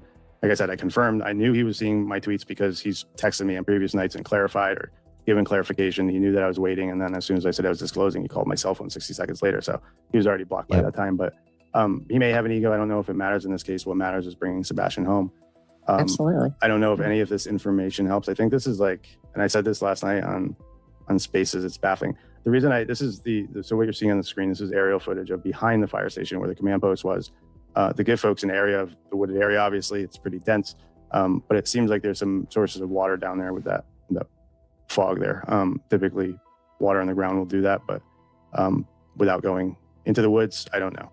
I believe others have spent an enormous amount of time digging through these areas and looking for Sebastian, including... There was no flashlight tag that night or anytime. Sebastian never played flashlight tag, just ever. Stephen Crabtree and more.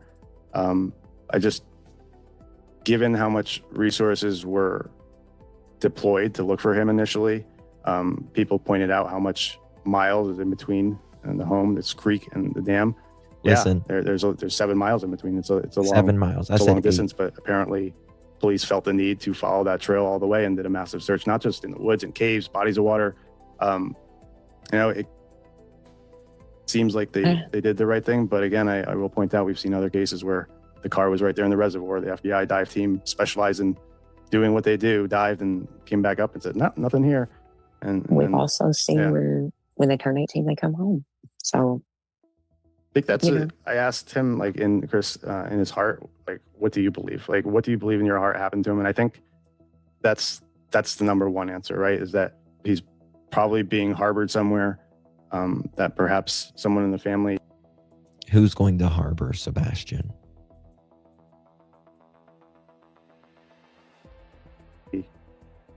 Maybe is keeping him safe somewhere else. I don't know. Go ahead. Seth was going to get him as soon as the school year was up. If he would have been notified with the CPS, he would have obviously taken him a lot sooner if he knew it was in that dire of, they were tired or whatever, they just couldn't take it anymore. He would have taken him a lot sooner. That's what the lawsuit is about. If Seth or one of his family members was harboring Sebastian, I don't think they would be out here begging for him back. They're not I'm there sorry. and That's staying been one of my quiet. main, of course, from the beginning, because I wholeheartedly have always thought Sebastian's coming home is why I try so hard to keep negative off my. What good does it do? It doesn't. Let me find this part now. I asked him some stupid questions because while I was there for a few days, like you see these huge lawns, right? And as you drive around, I was hearing gunshots, and a couple of streets down there was gunshots, and I asked him, is Let me it find it. possible like he walked away and walked in someone's yard, and Nope. you know, perhaps his behavior. I want to say that I've been to this neighborhood before. You can go back on my videos and my live streams, and you'll see me there in the neighborhood that wasn't a neighborhood when Sebastian went missing. That's now a development right beside of them. And this area films bigger than it actually is. It's actually, the yards are smaller than they film. I can't stress that enough. Behavioral health, or his behavioral issues arose and someone shot him.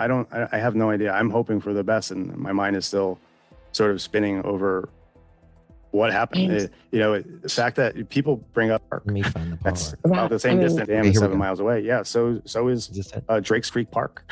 That's about the same distance, and police did a massive search there. The idea was that perhaps he walked over to that area and then went into the water over there.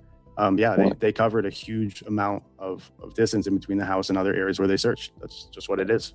Right. And if he walked away, depending on what was driving him, I mean, adrenaline can drive you, you know what I mean? Like, Exactly. That morning I plead the fifth. all ends. I mean, I don't really know. Chris Like, and you've Gigi, given me a lot more to think about for sure or not. Like, I because think- that's a couple of things I didn't know that really are important. they text him, which Seth, in a jail you can't have any phones. You have to put it in your locker. So you can't have your phone when you're at work there watching the inmates. They text him and said 911 or something like that, call me or something like that. And then Seth was ending his shift and went and got his stuff and saw the message and called. I think an argument happened between Katie and Sebastian, and she freaked out, and okay, that's what the 3 hour, in my opinion. Yeah. 911 call me text. Yes, that's what it was. I think something happened that night. I do. That's how I feel based upon what I've seen, what I've heard, what I know. You may have a completely different opinion, but that's what They are important. I don't know how, like we've all thought about it. I don't know how, but it feels like it is important, the details. I think the search warrant for me, like, why, right? Because if they, in fact, did hand over every piece of, basically the way Chris presented it was they all handed over their phones willingly, all three, right? Katie, Chris, and Seth. He said that his phone took the least amount of time, meaning Chris's, to image. So if people don't know what occurs during this process, police will tie a device into the phone and take a backup of it, right? They don't have to take the physical phone.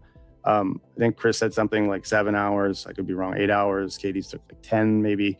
It was in the middle, and then Seth's phone took the longest. Now, that could be for various reasons. It could be because Seth had a different type of phone, right? No. iPhone versus Android. It could mean that Seth Chris just had was that much more data on his phone. bitching. And that would be my guess. imaging process took longer. Yeah.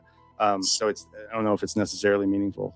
But yeah, they willingly handed over everything, even car chips. And, he described the moment when the FBI team. I mean, if they were looking there, I think they probably had a reason, Just my opinion, though. He complained to Nina. Oh, trust me.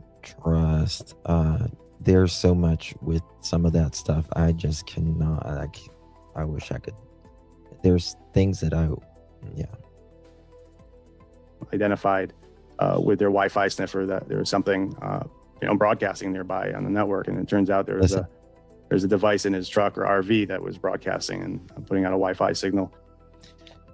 Now, I wonder why Nerdy said truck or RV there that was putting out a Wi-Fi signal. Again, I do believe that there was Of course, they put out a sniffer to scan everything. Again, I believe there's half truths to this, and just my opinion. And the reason I believe that is, which Chris has openly talked about, the TBI and them asked him why his truck was pinged. And he says, that's after I got back to the house. Now, again, Chris claims he was at work that morning and he drove back home a little while after learning Sebastian went missing. They are not going to sniff anything past when Sebastian went missing, right? There's nothing. If Sebastian left, let's just say he left at 6 a.m. right before, Katie got up. That's the time. Well, that's the time she noticed him missing, right? There's no reason to sniff at 1 o'clock in the afternoon, some 7 hours after Sebastian's been missing. It just doesn't happen. That you can ask any law enforcement out there, they're going to say, why would we be sniffing after 7 hours after the person has gone missing? It just doesn't happen. Ask any law enforcement. Ask Chris McDunn. Ask anybody. I've talked to a lot of law enforcement about this case. Doesn't happen. And so I think he's trying to make it sound like that. Well, that's after I got back. Well, no, it's going to tell you exactly what time it pinged. They're going to know. Don't talk about my truck. It sounds like they really put the effort in to willingly give police what they wanted. But that raises the question. Of why did police then feel the need to obtain a search warrant from a judge, right? And then to execute it, and then to take devices exactly that were not even present or in that home when Sebastian vanished. Those 3 cameras were added after. Right. So Nerdy makes a very good point there, right? So Chris claims he's staying technically in a different state whenever Sebastian goes missing. Katie says midnight, she goes to bed, right? All of this.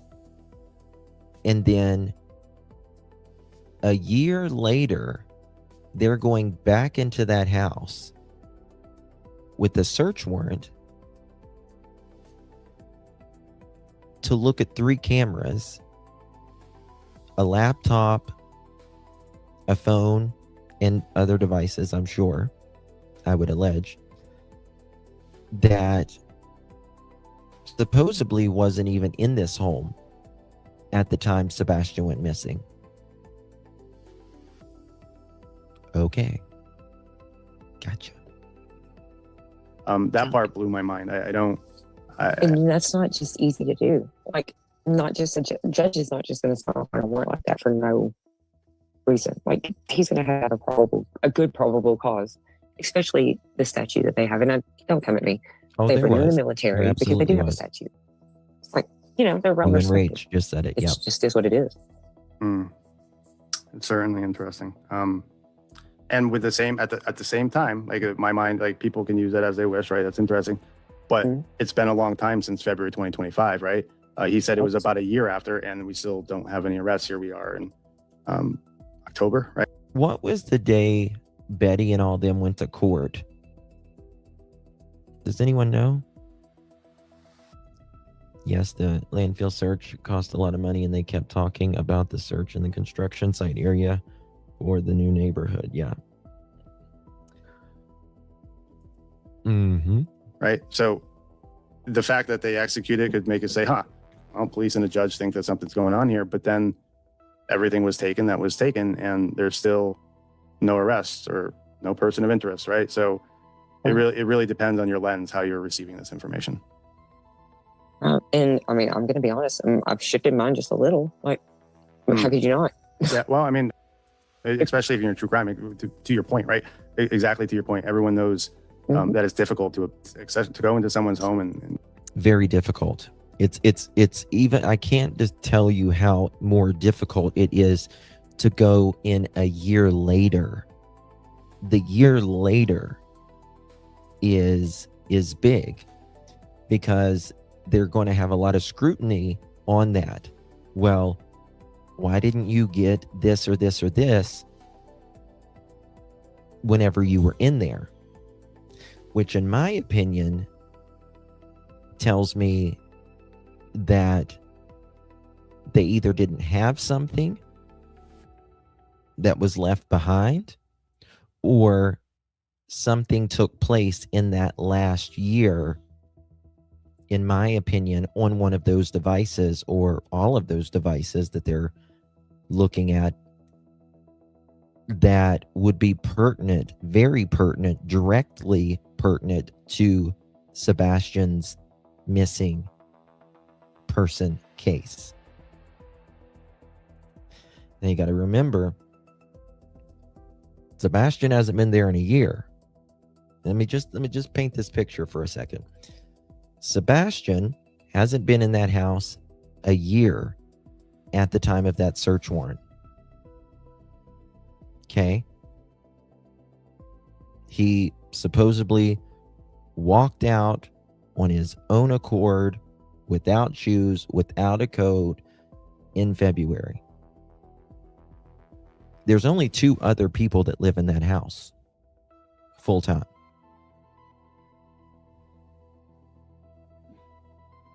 Right?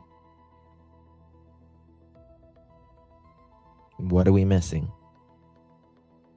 What are we missing here? Oh, thank you, Spirit Seeker. Thank you, baby.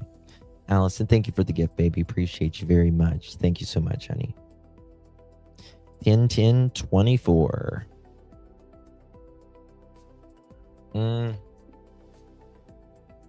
It was later than that, I'm pretty sure. Oh, yeah. I've got that, Mandy. I just wasn't looking at you. Thank you very much, honey. That's a good. Let me see here 1 second. I don't know if it's on there. 1 second.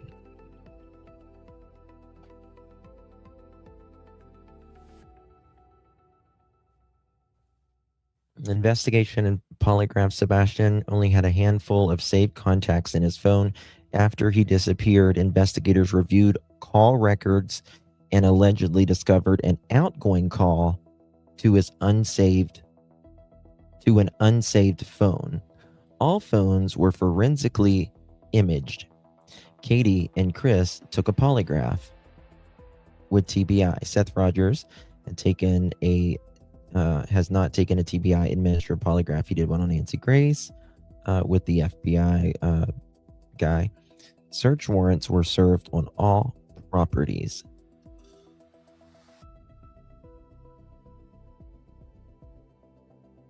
Okay.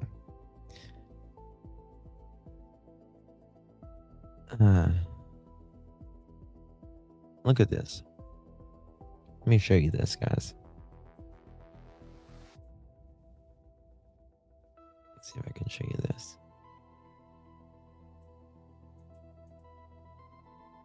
Pull this up.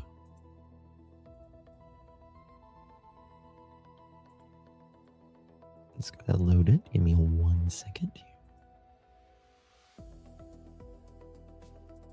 Okay. After he disappeared, investigators reviewed call records and allegedly discovered an outgoing call to an unsaved phone.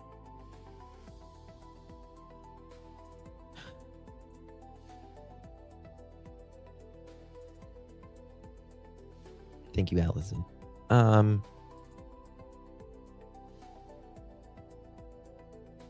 My question is, he couldn't call on unsaved phone numbers. He couldn't call anyone that wasn't in his contacts.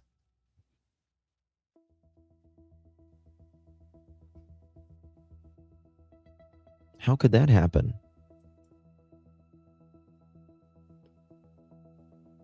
No search warrant was served at Seth's home. Not a year late, no, nothing like that.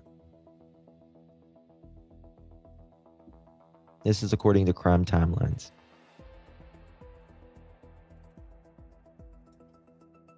And then Chris is talking about this. Remember, you got to remember, Emmy, Chris is talking about this with Nerdy about this phone number that he was, that is grandma's phone or whatever as well. You got to remember that.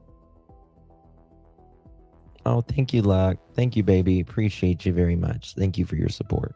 I really do appreciate you, loves. Good to see you.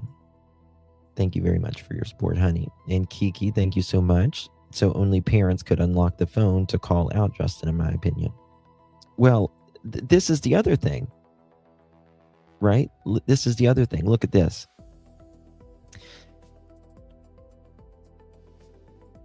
If Sebastian's phone was in the kitchen,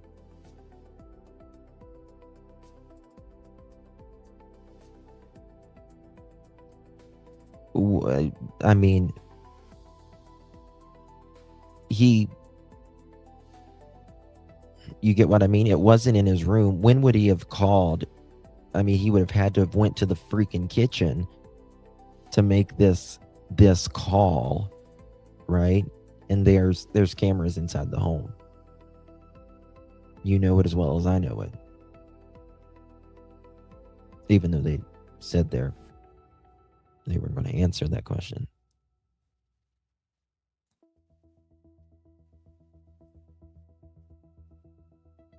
No, they didn't say. That's a good point. They didn't say when it was, but it would have to be pertinent, in my opinion, that it was within the time frame right before he went missing. Right?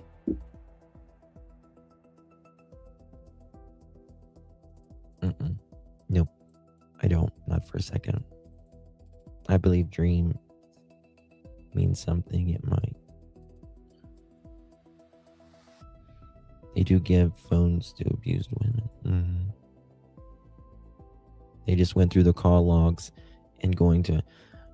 But here's the thing: he couldn't. He wasn't able to. According to the family, he wasn't able to go.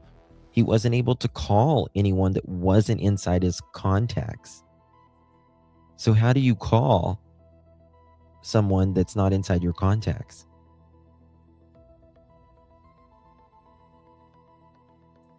Chris, Katie, Seth. To take devices means that something was spelled out in that probable cause that made a judge sign off on it and allowed them to do it. So again, you could say, okay, well, a lot of time has passed and there's no arrest, but a lot of time passed in between the time Sebastian went missing. Well, I mean, it could be a mistake, but here's the thing. Chris just told Nerdy Addict right there that there's this call that night that it wasn't inside. Hold on 1 second. 58:59. Can someone remember 59 minutes in a second for me? Remember 59 minutes so I can go back. Listen to this. Wait a second. The dog thing is interesting. I'm going to stop on the aerial. 1 second here.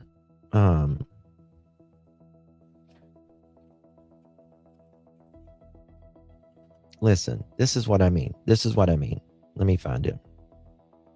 Okay.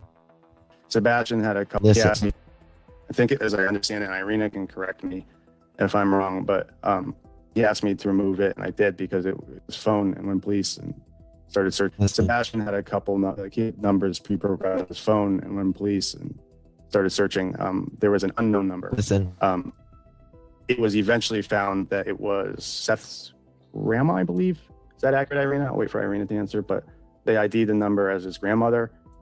He did mention that the triangulation went to Clarksville, Tennessee. Again, mother. So, mother of whom? Okay. Keep listening. Mother. Whose mother? Actually, I'm going to go back to his text just to make sure I have accuracy. I'll let you take the mic for a second. I'm going to go. About a dog, have it somewhere shuffled away last night. I can't. Phone. Okay, We found listen. Sebastian's phone had a number that wasn't identified in his phone. We found out the number belonged to his grandmother. The burn cell phone that I told you about was a phone that called one of the 3 parents. It called Seth's phone. It doesn't need to. You know what I think happened? You know what I think happened? I think there was a burner phone. I'll tell you what I think happened. I think there was a burner phone that someone had the night that Sebastian went missing. I think it was someone, in my opinion, in the family. And I think that they called Sebastian's phone. Because, in my opinion, so Katie's phone would not be used on a certain thing, that it wouldn't look like she was up, that she was asleep, and they do this to implicate Seth. After he disappeared, investigators reviewed call logs and allegedly discovered an outgoing call to an unsafe phone.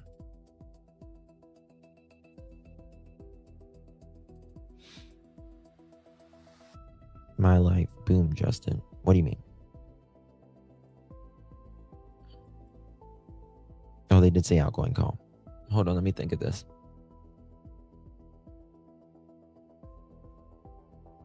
It sounded like the phone that called one of the 3 parents. The burn cell phone that I told you about was a phone that called one of the 3 parents.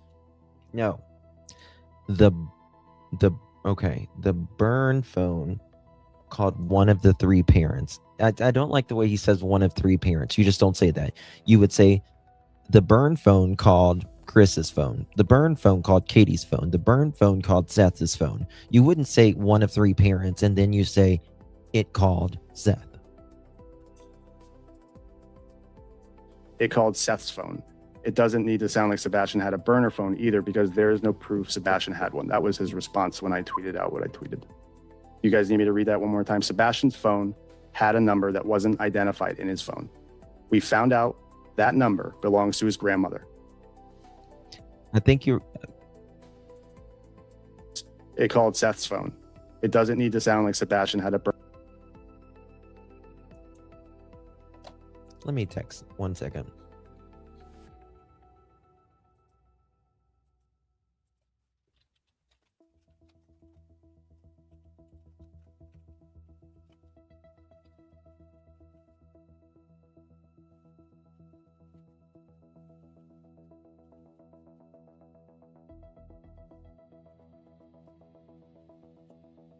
One second, guys.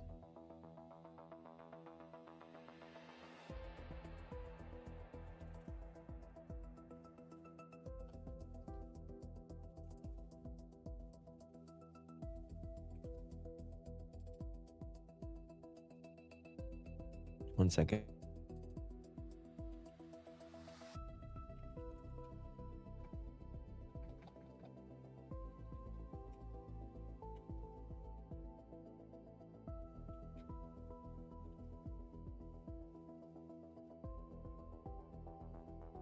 Okay. Betty and them went to court August, September, October, somewhere around 2024. Andrew Griffin Austin was born. Betty was arrested on Saturday. She was arrested August 24th. July 26th, Katie filed for a petition. August 22nd, the initial orders were granted to the court hearing. Okay. One second.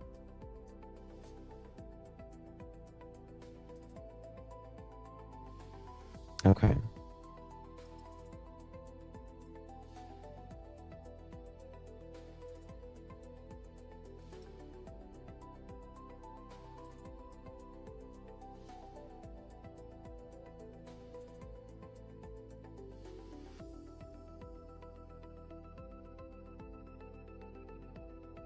Okay, moving on.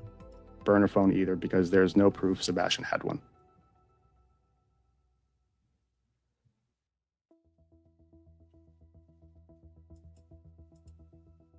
They said the burner phone was registered. The piece to that ties Seth's in mom. that's interesting to me for, I don't know if we lost Lady Justice or Brianna. No, I'm here. Sorry. The Not part that called is Seth's interesting, I don't want to talk too much about behavioral health. I think that was an old phone of Seth's that had prepaid minutes on it for emergencies. Yeah, I just messaged Seth. That's what I was doing. I don't think there was any of that. He's like, Chris said it triangulated. Okay, I'm going to try to get to this. It was 59 minutes, right? Okay, I want to look at... What time was it? 55. Polygraph experience. Personal reflection and credibility.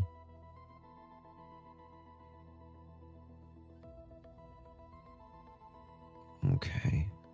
After our 2-hour conversation, 2-hour plus, he sort of alluded to, well, I'm sorry Katie couldn't be here. She was available, it sounded like, but she didn't wish to speak. I find that interesting. I'm, again, not implying there's any guilt on Katie's part whatsoever. It sounds like she passed the polygraph. It sounds like the only issue on the polygraph was Chris himself, where he, told the person running it, hey, he had to clarify, I think is what he said. Like, he wanted to understand if the guy meant if he had lied to authorities presently or any time in his life.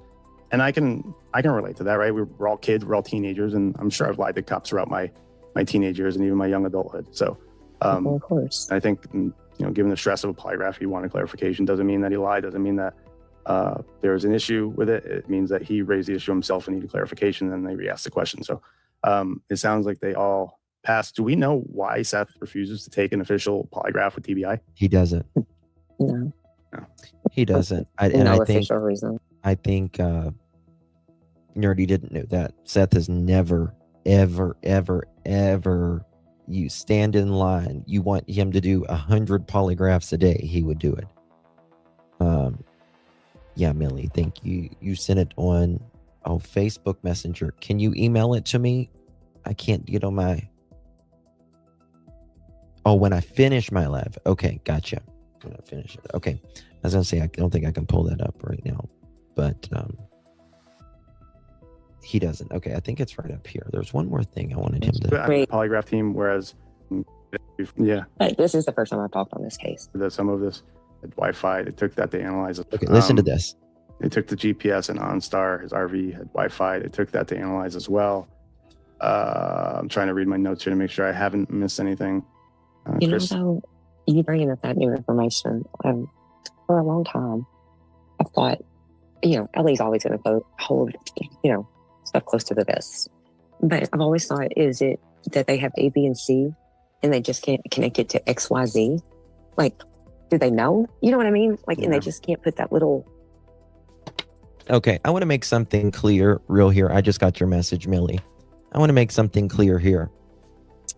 There was someone else in a chat or something I just got a message to.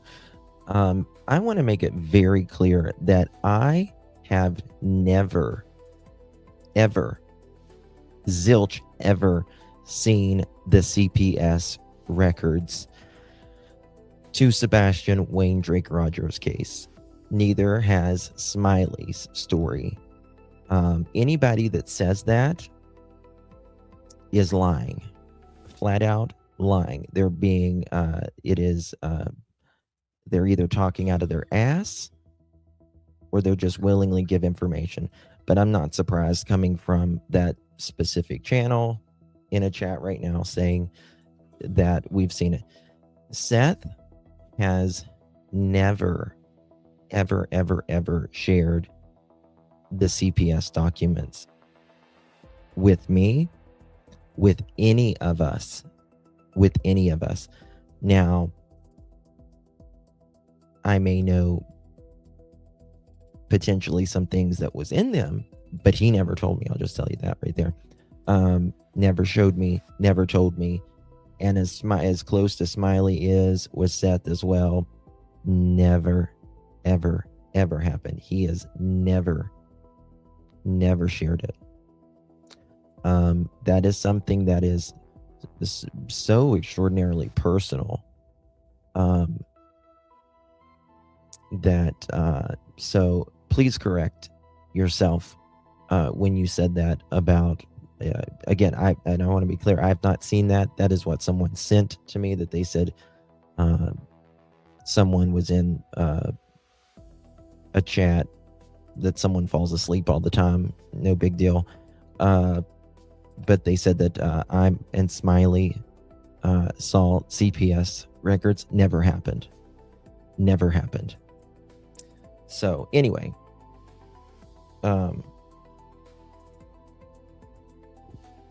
just wanted to deal with that. Yeah, Kelsey. Yeah.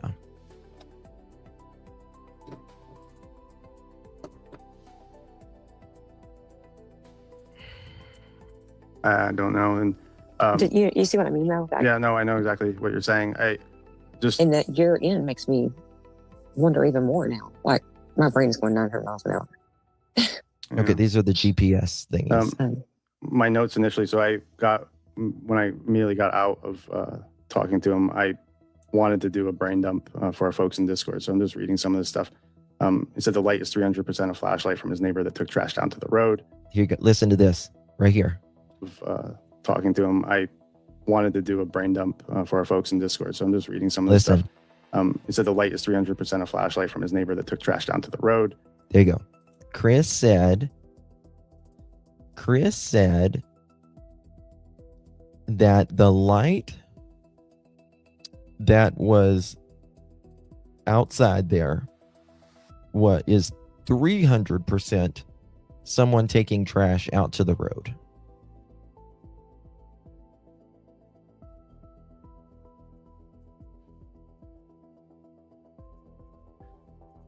The same boys where Sent used to play flashlight tag with him. Once Sebastian was found hiding under the car, Scent dog first picked up the scent at the creek, and cadaver dogs fall to the old Hickory Dam. I feel like that connection to the girl and the teenage boys, if the canines went there originally across the street, and we'll get on the next stream, we'll get details, right? If there are 3 Muslim women there, we will be able to pull the property records and see maybe who was living there to get more clarity, right? Exactly, but this is what he said. He said the dogs picked up the scent, they went across the street, they first went into the playscape. Now, that could be just for the simple fact that he played, like that would confirm that he played with the neighbor's boys, right? At the very least. So I think that was interesting. And then my mind goes to, well, we don't know where Sebastian is, and that was walking down the hallway to be able to.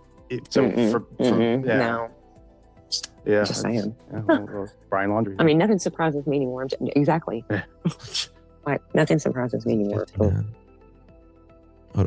on. She just got 5920 booted. I'm going to send her a new 1 second. Fell in a rockin'. I guess a difference in opinion from Sumner County. Sumner County said, look, we think Sebastian may have slipped, fell in a rockin', went into the creek. And he said that TBI doesn't think that's the case. So even if there's contention between law enforcement, imagine what happens in the public realm. Exactly. Like right here in the chat. So, and that's a really good point. That's a very good point Nerdy makes right there. Hey Nick, good to see you, babe. If there is contention between TBI and law enforcement, which there is on this case, imagine the public. Again, all opinions are welcome here. Please state them respectfully. We do the same to y'all. Pate is saying no body. But again, if divisiveness I'm going to start this 40-minute YouTube from It Is What It Is. There's two different agencies. Well, so Choo Choo's mommy, Chris Proudfoot, the way he conveyed it was that there's two different agencies. Well, multiple agencies. The FBI is here too. So, but Sumner County, he said, believes that Sebastian had an accident, right? They believe. Sumner County, in my opinion, knows that they fucked up in the beginning, and they just don't want to admit it. But I don't believe that Sumner County even believes that Sebastian slipped on a rock. I do believe that there's certain things that they can't agree on. That Sebastian maybe walked away, slipped on a rock, hit his head, and drowned. He says TBI doesn't think that's the case, and that their opinion differs, although it didn't really go into what that would be, what TBI. And I'll just say that I have certain reasons why I believe Sumner County does not believe that, even though allegedly CP is saying this to Nerdy. He knows better. Not Nerdy, I'm talking about Chris. All I know is that the two agencies don't agree on what happened to Sebastian. That's unusual too. Yeah. Well, yeah. I personally, I tend to lean away from that. I don't know why. I guess just because I still think he's with us. Like, I do too. I feel in my heart that he's. I do too. Yeah. I want to say this that right here. 1 second. There's been a couple leads, and that lead was no good. They've confirmed it wasn't Sebastian. It did look a lot like him. But it shows you how much Chris Proudfoot knew Sebastian and knew him better than Seth. Oh, he did not. No, we didn't, Nerdy. No, we didn't. Sorry, I disagree with that. I think he was a hell of a lot more controlling than Seth. Guys, it is 1:22 in the freaking morning. I did not realize that I have a date with my bed. So I have to be up early in the morning. God. And it's already early in the morning. God. I did not realize it was that late. I started late today, so that's probably why. Guys, we're going to continue to follow this. There's some more on this that I'm going to talk about, but I'm telling you, we need to stay focused on when, you know, I mean, yeah, I think it's important to talk about, you know, things that happened in the past, but as far as finding Sebastian, we need to talk about that night. You know, we can say, you know, Seth should have done this, or Chris or Katie should have done that. But we need to focus on that night, in my opinion. That's all we need to focus on. I have to be up early also. Have a good night. Thank you, Miss Millie. Really do appreciate. We need a chicken party. I'll give you a mini chicken party. How about that? With Edgar and KK. Katie! Christopher! Daniel! Katie! Christopher! Daniel! And it To was Mr. Proudfoot. To Mr. Proudfoot. To Mr. Proudfoot. Yes, Mr. ma'am. Proudfoot, what happened? Oh. Suck it now. Oh. Suck it now. Lord, kumbaya.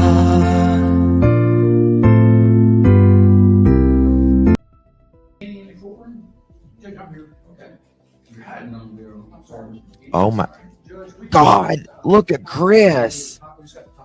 Is that Chris? Is that Chris? All right, guys. Thank you all so much for joining me. Really, really do appreciate you all. You guys are amazing. Special thank you to mods, members, chat, everyone in here. Really, really, you guys are absolutely amazing.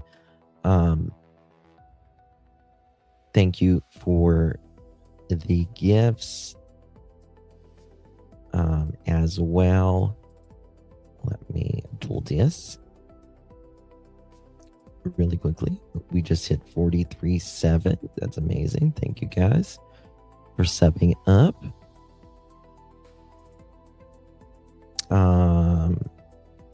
Thank you Annabo, thank you for the sparkles, my love. Joan Marie, I apologize. Thank you for the 30 jewels. Joan Marie, thank you for the makeup brush. Appreciate you. And Wicked Curves, thank you for the flower, my dear. Tori, thank you for the clutch. Appreciate you. I March, thank you for the makeup brush. I March, thank you for the heart. And I March, thank you for the happy poo. Make sure that's not any more right there. Okay, and is that the same one? Okay, let me make sure this one. Whoops. Okay, I think we're good. Oops. Allison, thank you for the flower, my dear. Appreciate you very much. I think that's all. If I missed any, I really apologize. It's not intentional, I promise. Marie, so good to see you. Take good care of yourselves. Thank you so much, Spirit. All right, guys. Love you all. Take good care of yourself. Justice for Sebastian Wayne Drake Rogers. It's going to be 18 December 7th. It's crazy. Take good care of yourselves. You only get so many trips around the sun. Much love, everyone. Good night.